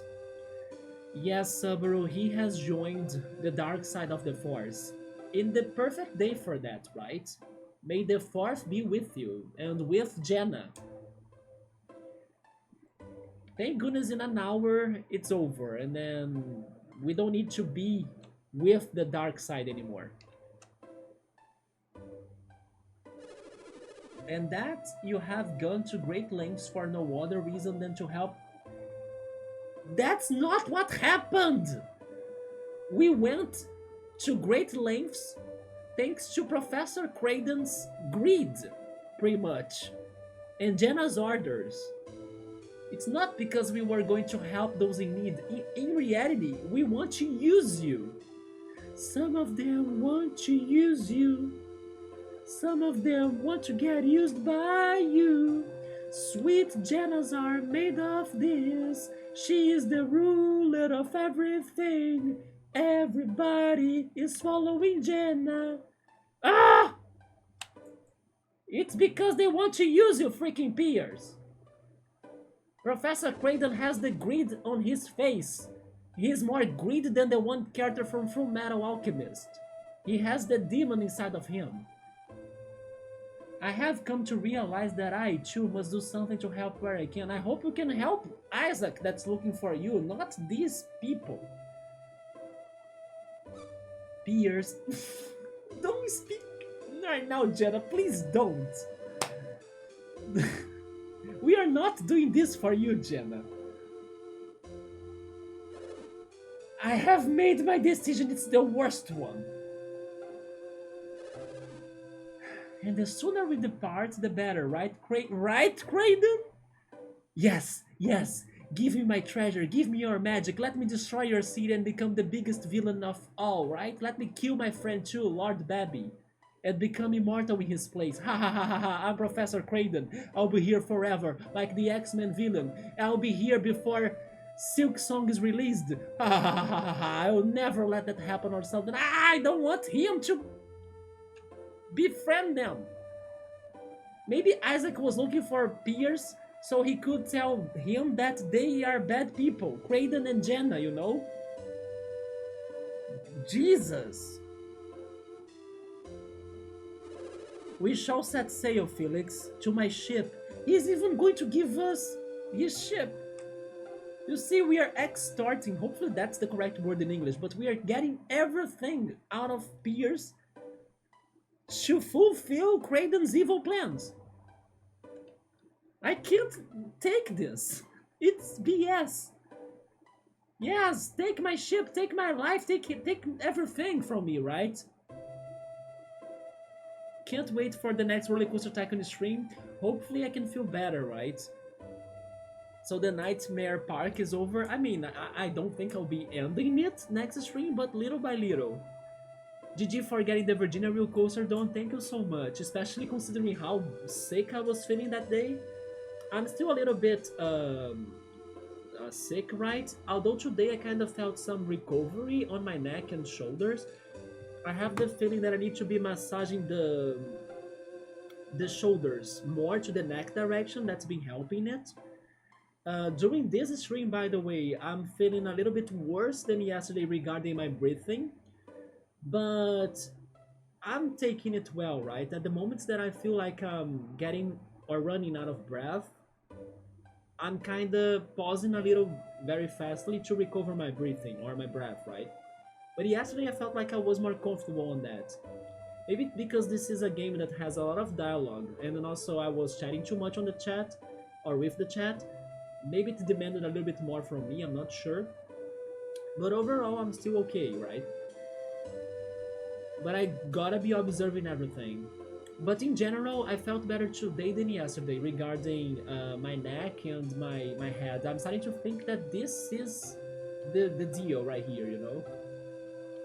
So I have been trying to relax it, and I'm seeing some effect on my neck too. It's good to take naps. I mean, I have been regarding that, by the way. I feel like I'm sleeping less hours than normal. Yes, I have been waking up a lot during night or during the night. Like today, I woke up once and then I was able to sleep for an hour more, but then I woke up again, you know. I kind of got a nightmare today. But I forgot what was the nightmare. I have the feeling I dreamed with Pennywise the Clown. Yes, okay, that was the nightmare. Yes, I had Pennywise the Clown in my dream for some reason. And then I woke up. But yes, I have been sleeping less in general. But at least I'm glad that I'm sleeping, right? But it could also be because my neck that has been uncomfortable, and then the pillow, right? Maybe it's not feeling very good with the pillow. Yes, I did dream with Pennywise the Clown for some reason, yeah. But it was a bit different, right? The things that are based in real life things in our dreams, they always look a little bit different than how they are. They're never an exact copy. Even though it still amazes me how sometimes, because I just remember now, I also had this same dream. I had my childhood friends in there. It is so crazy how um, people that you have never seen anymore, but when they show up in your dreams, how they are like you have seen them yesterday, you know? Does that happen to you as well? When I have dreams with my childhood friends, it's so crazy how they look like the same as many years ago, you know? It does feel like I saw them yesterday or something. But regarding fictional characters, I think they always be different than how they really are. We shall set sail, Felix, to my ship to the Eastern Sea. For example, I don't remember Pennywise the Clown being like Pennywise the Clown in my dream, but there was something like a monster that I knew in the dream that was Pennywise the Clown, even if he looked different. Yeah, it's such a weird feeling when you dream with someone that you haven't seen in ages, right? Yeah, it feels like it was yesterday, and it's so crazy how the person looks like uh let's say built in my dream with like many details from how they were in the past. It's so crazy. So they want us to go to the Eastern Sea, okay. But then is the ship here or is it still in Al Hafra? Because they were saying they got the ship to this place, right? Do you truly mean to leave so soon, Piers? I may yet again have reason to visit your town, but yes, I must go. You seem quite busy. Please spare me from those comments of Professor Craydon. It is their youth that allows them to be so busy. No, it's your ambition that is putting the kids to work for you and lose their youth so you can become younger and immortal just like your friend Craydon. That's the truth in here. Don't come at us with like those, I don't know, beautiful sounding quotes, right? Like motivational quotes. But we'll be back, I promise. I think that's bad news to them, Jenna. I believe they'll be happier if you don't return. Maybe you'll be able to visit at a more leisurely pace. Wait, leisurely, right? I would like that. And then you saw the three dots, right? Because that was not true. Whoever said that disagrees in reality. So would I.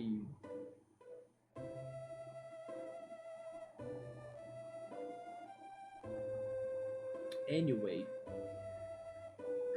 Jenna did it again. I'm so relieved Piers got his jewel back.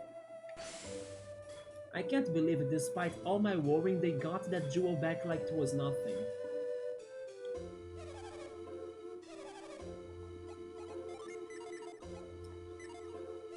I couldn't check the box right there. I know you went to a lot of trouble to get us that boat, but we just had to give up on it. We couldn't just sit and wait in Alhafra until the thing got fixed. All of this could have been avoided if people of Alhafra's offer to repair the boat was genuine. But we did repair the boat. Now I refuse to let that boat fall into the hands of Alhafra and its mayor. We just have to finish repairs on that boat we left in Alhafra. By the way, cool. When I'm back to Roller Coaster Tycoon, remind me to build the wooden twister coaster because you requested that one, right? Yeah, I hope I won't forget it, but in case I do, then try to remind me of that. We have had several meetings already discussing our next course of action. Why won't the mayor of Alhafra repair our boat? If we could get that ship, Madra would embark on a voyage to prosperity. My daddy went to Gondwan, and all I got was nothing. I mean, did he promise that he would give you anything? But I'm so glad that daddy got home safely. I think that's better than getting gifts, right? You're going to sleep? Cool, alright, man. See you on Wednesday? Yes, maybe I will be resting tomorrow and Tuesday because of everything. In any case, I say something, right? To play Sable. But most likely on Wednesday, sure. Have a good night and take care, cool. I talk to you later. I like you guys a lot. I'm sad that you are leaving. I wish they would tell me all about their adventures. I can't believe Piers actually went all the way to Kibombo to get his jewel back. That's so dashing. I felt a little responsible for Piers losing his jewel. I'm so happy he got it back. And then I have a character right there that's going to be challenging for me to check it out. Oh, never mind.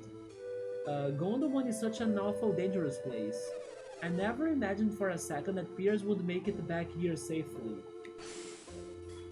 Piers said he was going to Gondomon alone, but now he has some friends with him. That's nice. If he had been all alone, I'm sure he would have been eaten by monsters? Nah, I think he would be fine. Piers is strong. Although if the monsters want to have Jenna for dinner, I'm down for that.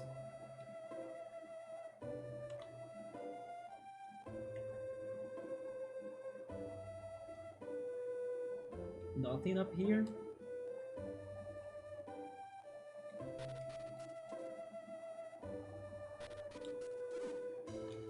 Felix, wait! I believe I promised you a reward for helping with the boat, didn't I? I don't remember. But I'll say, yeah, I want rewards. Imagine you came all this way to put us at ease and I totally forgot to give this to you. Could it be a genie? Regardless, I told you that I would reward you when the boat was fixed. That may take quite a while now, it seems. That being the case, I would like to give you that reward now. We can't accept it now though, could we, Jenna?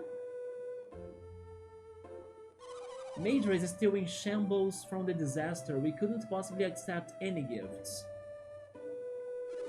Nonsense! Misfortune or no, a promise is a promise. What is that? A cyclone chip? I'm glad that I was able to give it to you before you left. A cyclone chip? Is it a material to craft a weapon? Your travels seem to take you from danger into greater danger. Please be careful. Thank you, Mr. Mayor. Felix? Oh my god.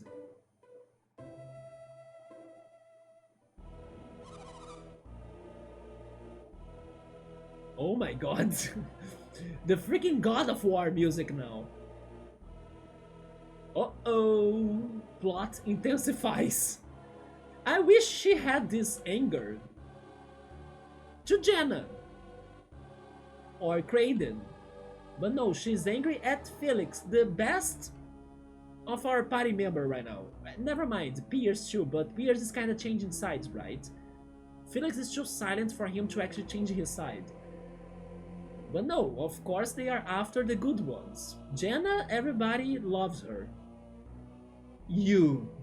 He just called you Felix. Didn't he? Why didn't I see it before? You are Felix. The cat.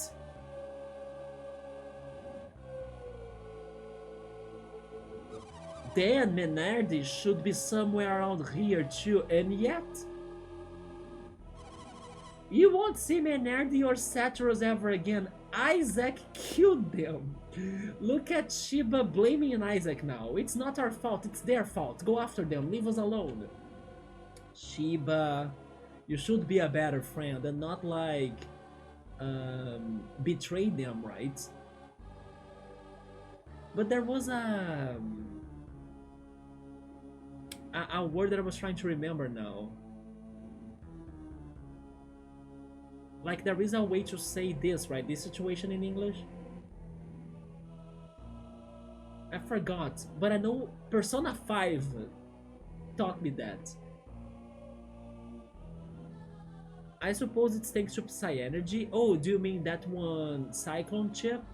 I hope so. A Psy Energy sounds more useful than the weapons, right? But yeah, are they really dead? They are probably at the bottom of the ocean by now. Shiba, quiet!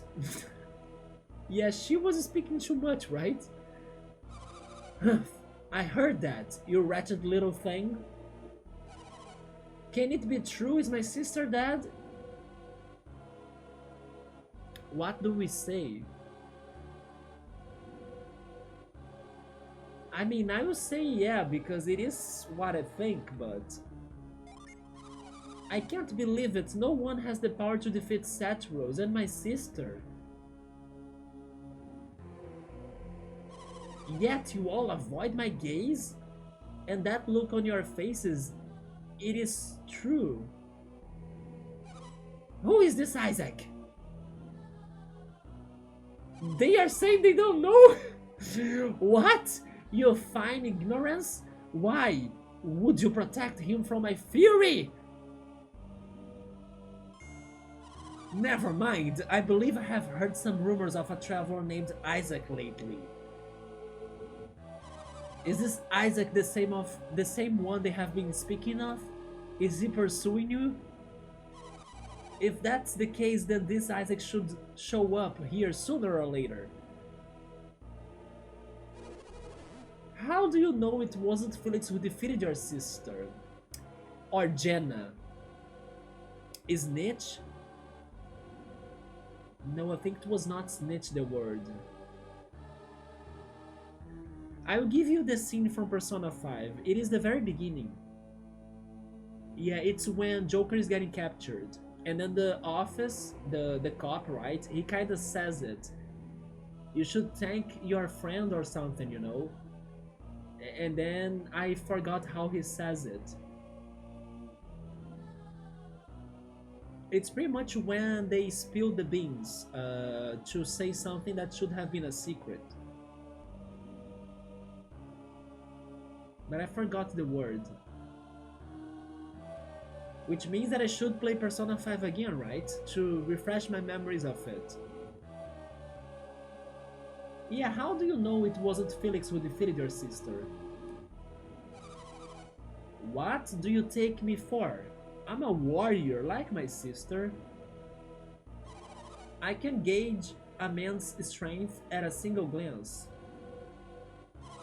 Even if you doubled Felix's power, he would still be no match for my sister. To be honest, Felix is not high leveled right now, so you're right. Especially because it was Isaac that defeated her. And besides, I doubt Felix could find it in himself to betray my sister. He knows that the lives of those he holds dear would hang in the balance. But I must congratulate you on your successes at both the Mercury and Venus lighthouses. Although your success there now prevents us from returning to the Western Sea. You would have failed, of course, had we not researched how to climb those lighthouses. Oh, didn't Menardi tell you? Regardless, Isaac won't be getting in my way. You will have to find your own way to the Western Sea. And if you make the journey, you'll have to light Jupiter on your own as well. We have our own work to do, and number one on the list is taking care of Isaac. Isaac is going to become the... How were we calling them? The Adept's Killer, right? The Genie's Killer? If there is an adept to each one of the elements, we are still missing another one, right? Unless Alex is that guy. Because Alex is still a very mysterious character. Are we clear on this, Felix?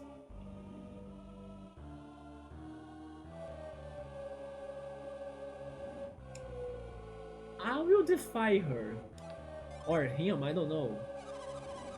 What's the matter? Afraid you can't perform your duties? We could help you a bit. No, thank you. I believe we'll just find Jupiter Lighthouse on our own, if it's all the same. I see, just don't let us down. We are going to find that Isaac. I'm going to find this Isaac. And I swear that the last thing he sees will be Karst avenging the death of her dear sister. So Karst is a she, and that's her name. So Rian got it right? Rian brought up that name on the chat earlier. Karst. Imagine if Saturos also has a sibling. Wow, and I thought Saturos and Menardi had issues. I mean, but... Karst, right? Karst is right. Like, she is worried about her family. Why do you think that was anything surprising, Shiba? We shouldn't take Karst too lightly.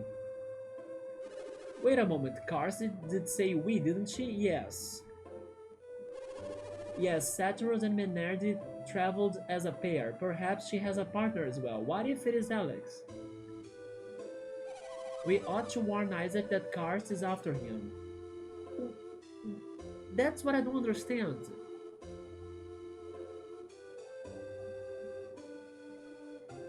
Okay, I'm probably missing something from Golden Sun 1, but I don't remember exactly that this bunch of people were that close to Isaac. Besides Jenna, but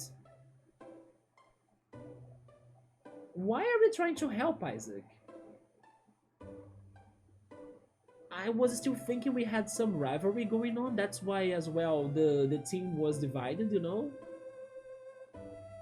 But never mind. Maybe everybody is in the same team now. Believe me, I would love to see Isaac again, but we just don't have time to look for him. You see, because I'm Jenna, I'm a not good friend. Plus, even if we did find them, I think there is a good chance we would end up fighting them. Why? Because we have different objectives. What we are trying to achieve, they are trying to prevent. You see? Okay, so the rivalry continues. And they will fight to stop us. To stop you. But Jenna, aren't you and Isaac an item?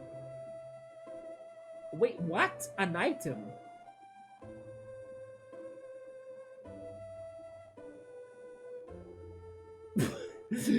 What does that mean? Shiba, what did you take? Like, what did you drunk? Or actually, what did you drink? What? Right, Sabro? We can keep them both in the inventory, like we can pocket them in Animal Crossing. Aren't you and Isaac an item? So please discard Jenna. Throw Jenna away. Are they like Xenoblade? Like Xenoblade 2 that the freaking Mitra and the other character are swords? They are the Monado? Mitra and Pyra, right? What is this? Aren't you and Isaac an item? Couldn't you know, do something? No, if she's an item, she can do anything. Okay, that was not a mistake of the dialogue. An item? No, I mean, it's not like that, not really. Wait. No. No. That's what it means? Oh my god, no. But you know what? Maybe this has been going on and I forgot about that. That like Jenna liked Isaac or something. It sounds a little bit familiar, but I probably totally forgot about this. And then I say no because there is a third game. What if the third game is like the adventure of Isaac and Jenna's son? No. Jenna will have a horrible bad ending on this game, right? Unless she returns in the next game as the villain, and then I can take it. I don't know either, Saburo. Maybe there is a way to like refer to lovers as like that, you know? That was super new to me. If he's the protagonist, then she's the the love partner. But I was not really getting to that, you know, until now. You stupid Shiba. Man, now I feel bad for Isaac. Ah, well. Yes, for now we should press onward to Jupiter Lighthouse like we have planned. But then the Jupiter Lighthouse, they were saying it was in the West Ocean or something. But what about Garrett and the others? Didn't you just say, Jenna, that we shouldn't go meet them because we have more important things to do? She just said that. And now she wants to go meet with them. Don't you mean Isaac? Shiba, be quiet, Shiba! Shiba! Shiba! Ahem. Are you ready to listen yet? Because I have my world domination plans to achieve. I don't care for your love stories. They were strong enough to defeat Saturus and Menardi. They won't be beaten easily. Is this really going to happen? Are we going to... Is this just like Pokemon Gold and Silver that you need to face Red at the end? Like, we need to face Isaac in the end and die to him so we can have the good ending? We should continue on ahead just as Saturus and Menardi would have, okay, Jenna? Shiba, Piers, are you ready? Piers knows nothing, by the way, about this, but he's with us. Then we should be going, right, Felix?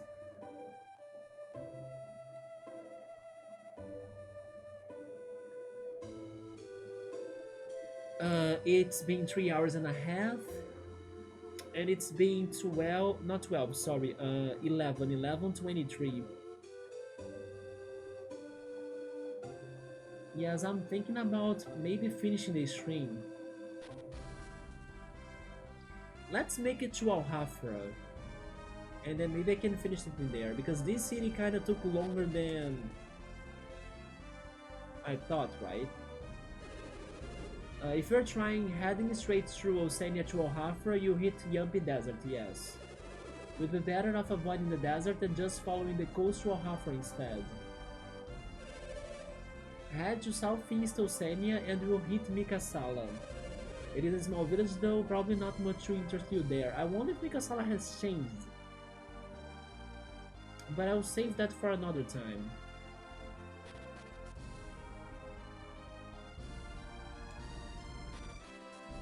Oceania Cliffs, yes.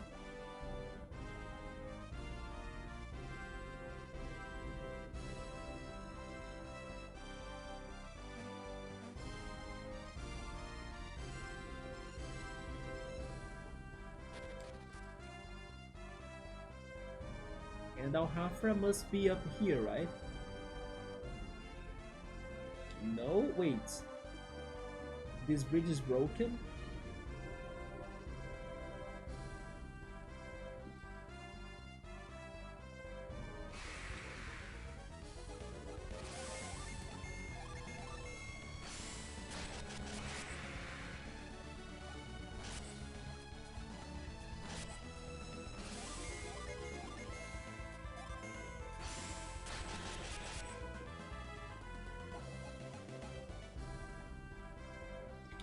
Wait, we forgot to check what was that item, right?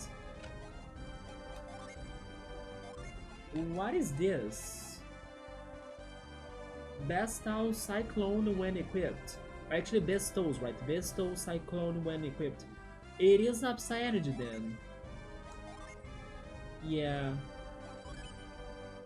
So Jenna can do Cyclone? She can. Conjure wind to scatter weeds. Weeds?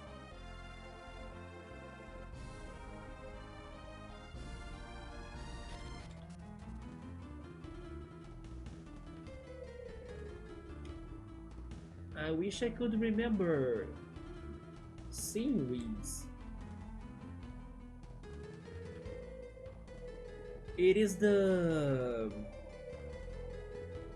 tornado that cleans leaves, but we already have that.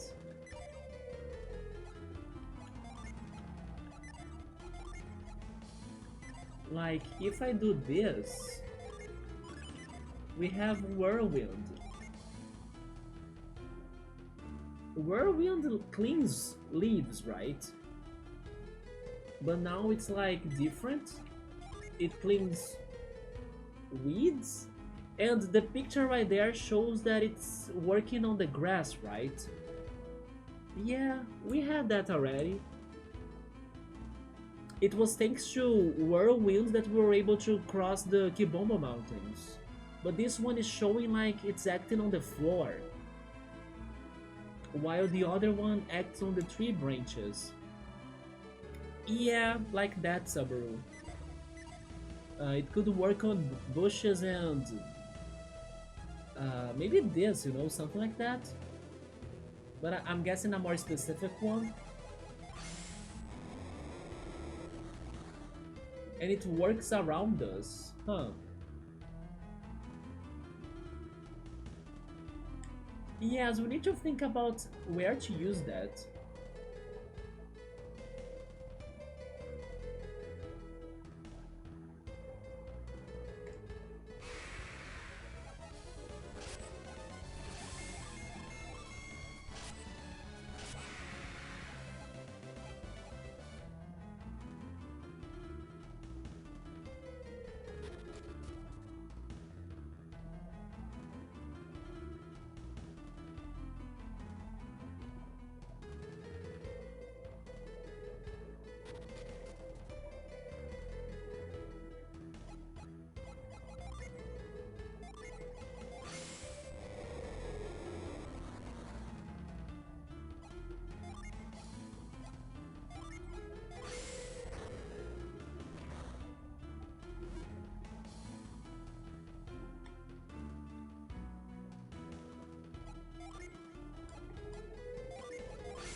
Going up there did nothing.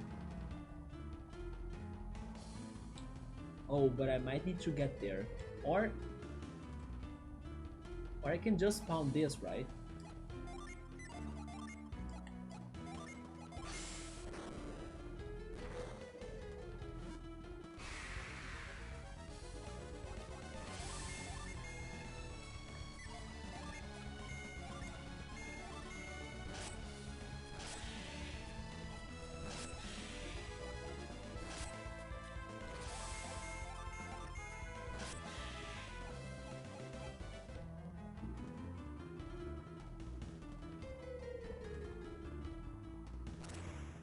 I don't know where I'm going, by the way.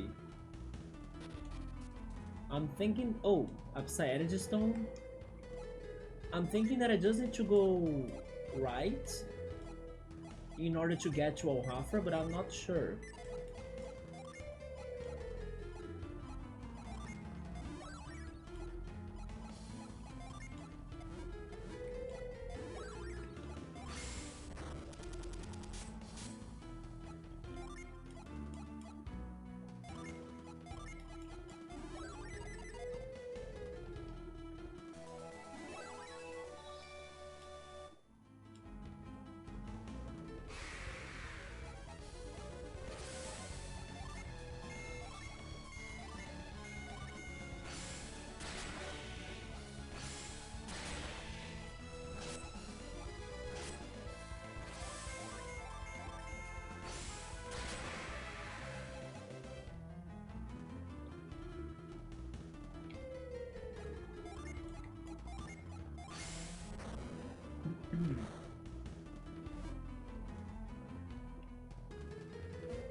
I didn't remember that this desert was this large.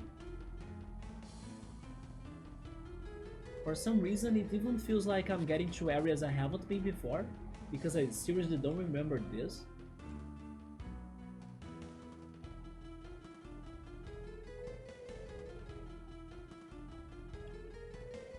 What's going on in here?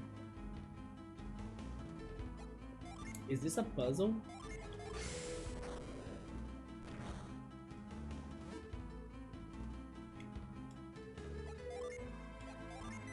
Can I get a water genie from this?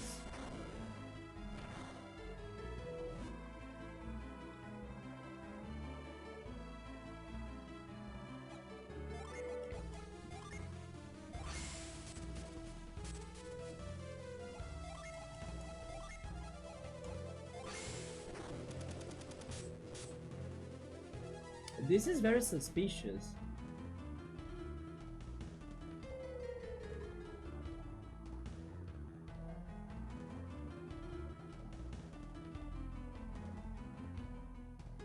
Maybe I got something from this before.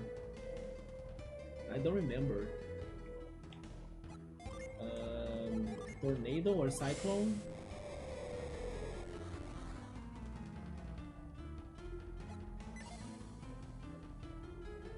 In this game you don't have the percentage to reveal secrets.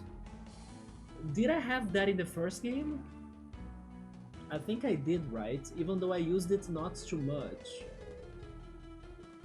Yes, I still don't have that.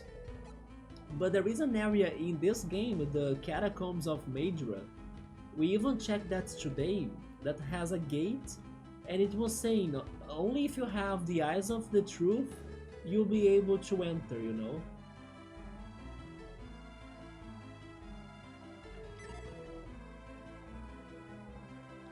Let's think that I did whatever I had to do in here before, I don't remember.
Wait, this was a cave? No, right?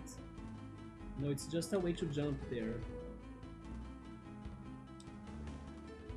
Yeah, I'm kinda lost now.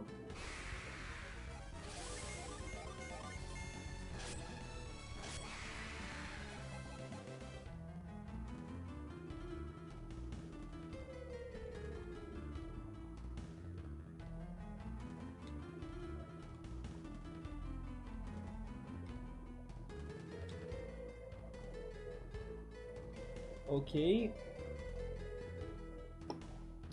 But I don't think once I get to Alhafra, I will end the stream. My neck is like not feeling very good right now.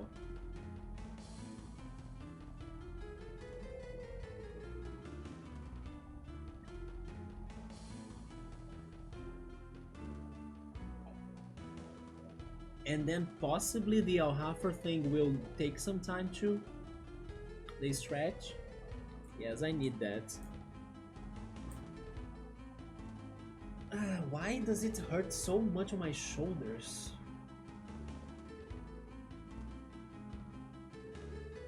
and then it's the tension from my shoulders that make me have a hard time to breathe, you know?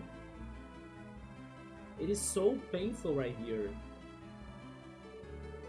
Like these muscles are crazy, right?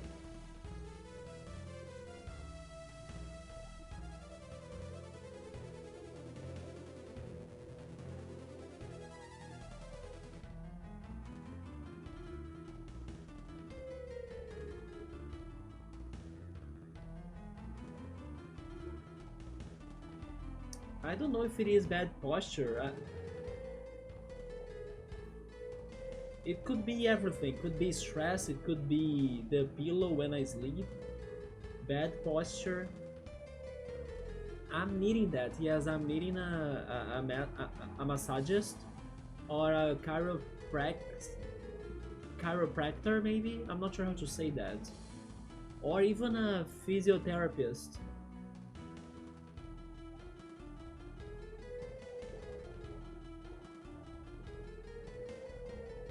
But I do think there is like probably a hernia, you know, like as it's so painful and it keeps on happening many times. So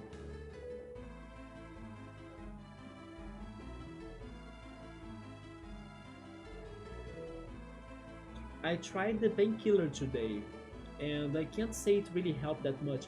What helped the most was the um, I don't know how to say that in English. It's like a massage, but it's a special massage. It is the massage that physiotherapists they do, right? It is like the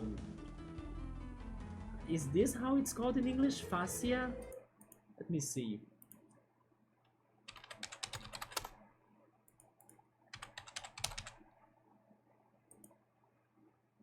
Fascia, maybe? Fascia. Fascia. It's Fascia. the fascia liberation massage. Yeah, that's what the physiotherapists they do. I need to do it in here, you know? And it's like this. But then, of course, if it is another person, then they can do it with more strength. But you press it in the direction of the neck. And it really gives you some relief, but again, it's keep on coming back, you know? But I will do what I can, yeah. I hope that with more days, my shoulder can be feeling better. But the thing is, like, what makes it to get to this point? That's what I don't understand. Yeah, doing that right now just helped a little bit, you know?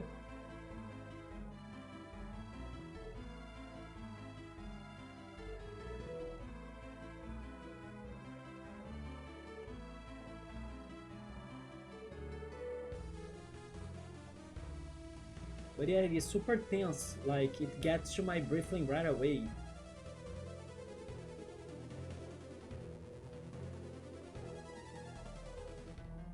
If my chair is comfortable, I never thought it was very comfortable because it is kind of large. The seat is kind of large, so I don't get to the back of it very well. You see, I get far from everything. But in a way, it is somewhat comfortable. Yeah. But honestly, Subaru, I don't think there are comfortable chairs in general. Most of them are always uncomfortable. Especially the gaming chairs. Yeah, many people dream of getting gaming chairs for their gaming room, but I actually hear most people saying they are not comfortable.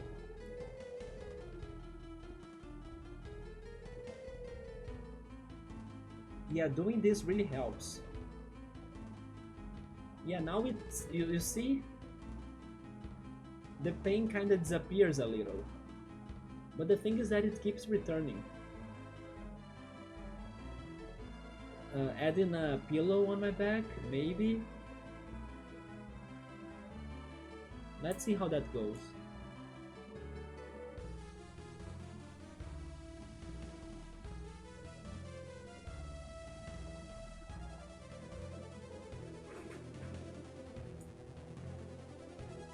I guess.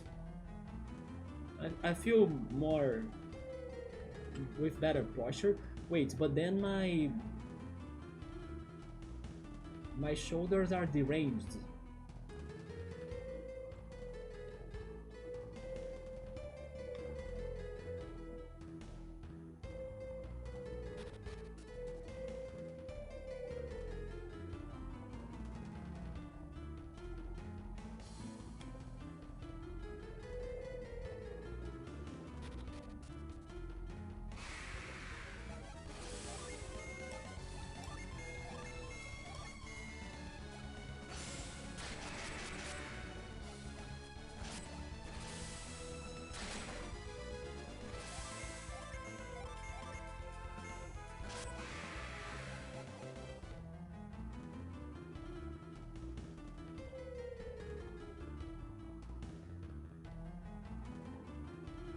What could I be getting wrong in this desert, right?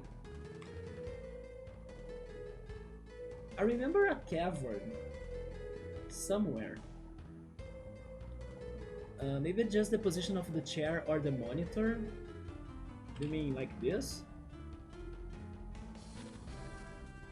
I left the desert. I couldn't cross it anymore.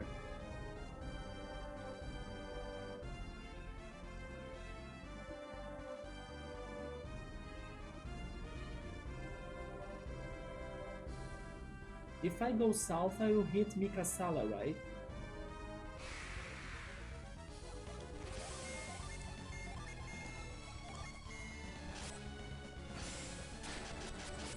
I think there used to be one, like a cavern behind one of those tree trunks.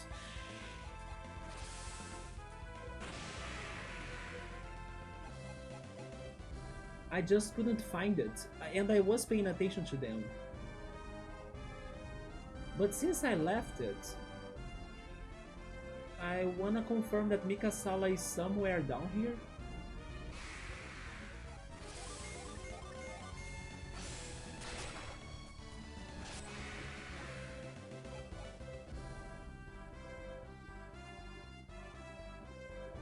I'm starting to feel hungry too. This is Mikasalla, right? Yeah. Is this different by any chance?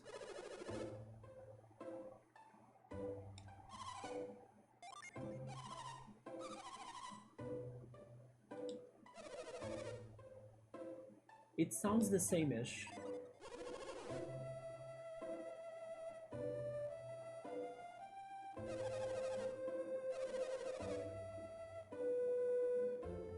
Although I had something to do in here.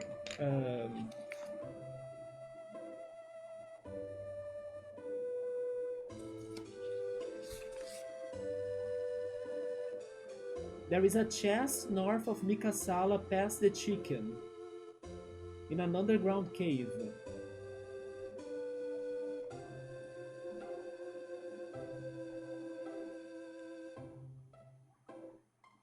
Here. Can I do something here now?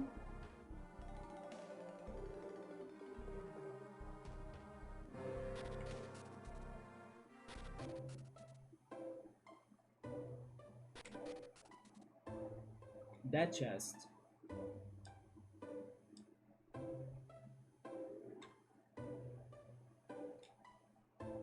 I wish I had a bomb ability.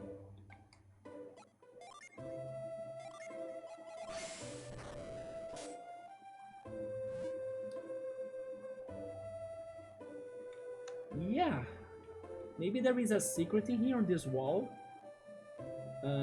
Saber was mentioning the signage that reveals the truth. Maybe there is a secret in here with it, right?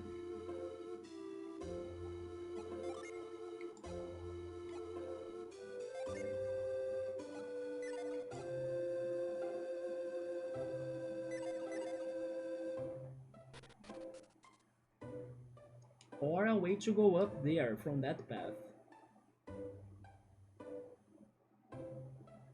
Wait a minute, can I use the tornado for this? No. Yeah, I'm now getting super hungry.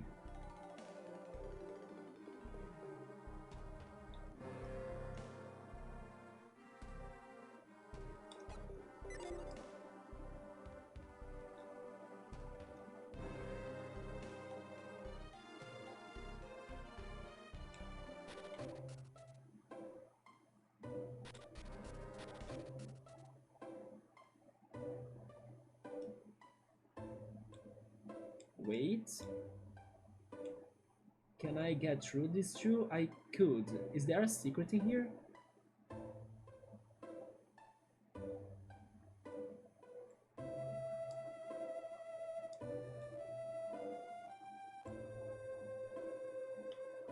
Can I make that jump?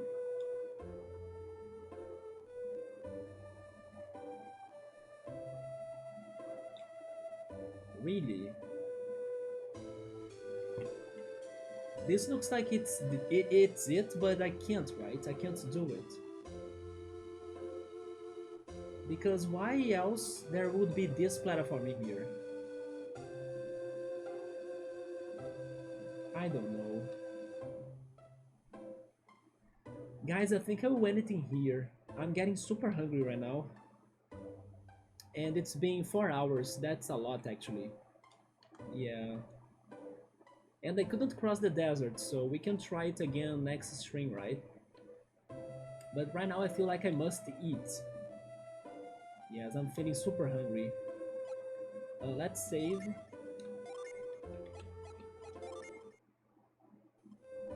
Yeah, there we go. I don't know how I couldn't cross the desert, but we try it again next Sunday. Summer, Yoda, Rian, Cool. Who else stopped by today? I only remember you guys, but thank you so much everybody that stopped by. Next Sunday we are back to more Golden Sunday then, and hopefully we can go back to Alhafra and maybe finish exploring this place. I might be back on Wednesday for Roller Coaster Tycoon, and in these days I will see what I can do to try to feel better, right? But yeah, one day after the other, or step by step, right? And little by little I hope I can understand what's going on, but right now I do think shoulder pain has a lot to do about it. So take care everyone, have a good night, and I see you then. Goodbye.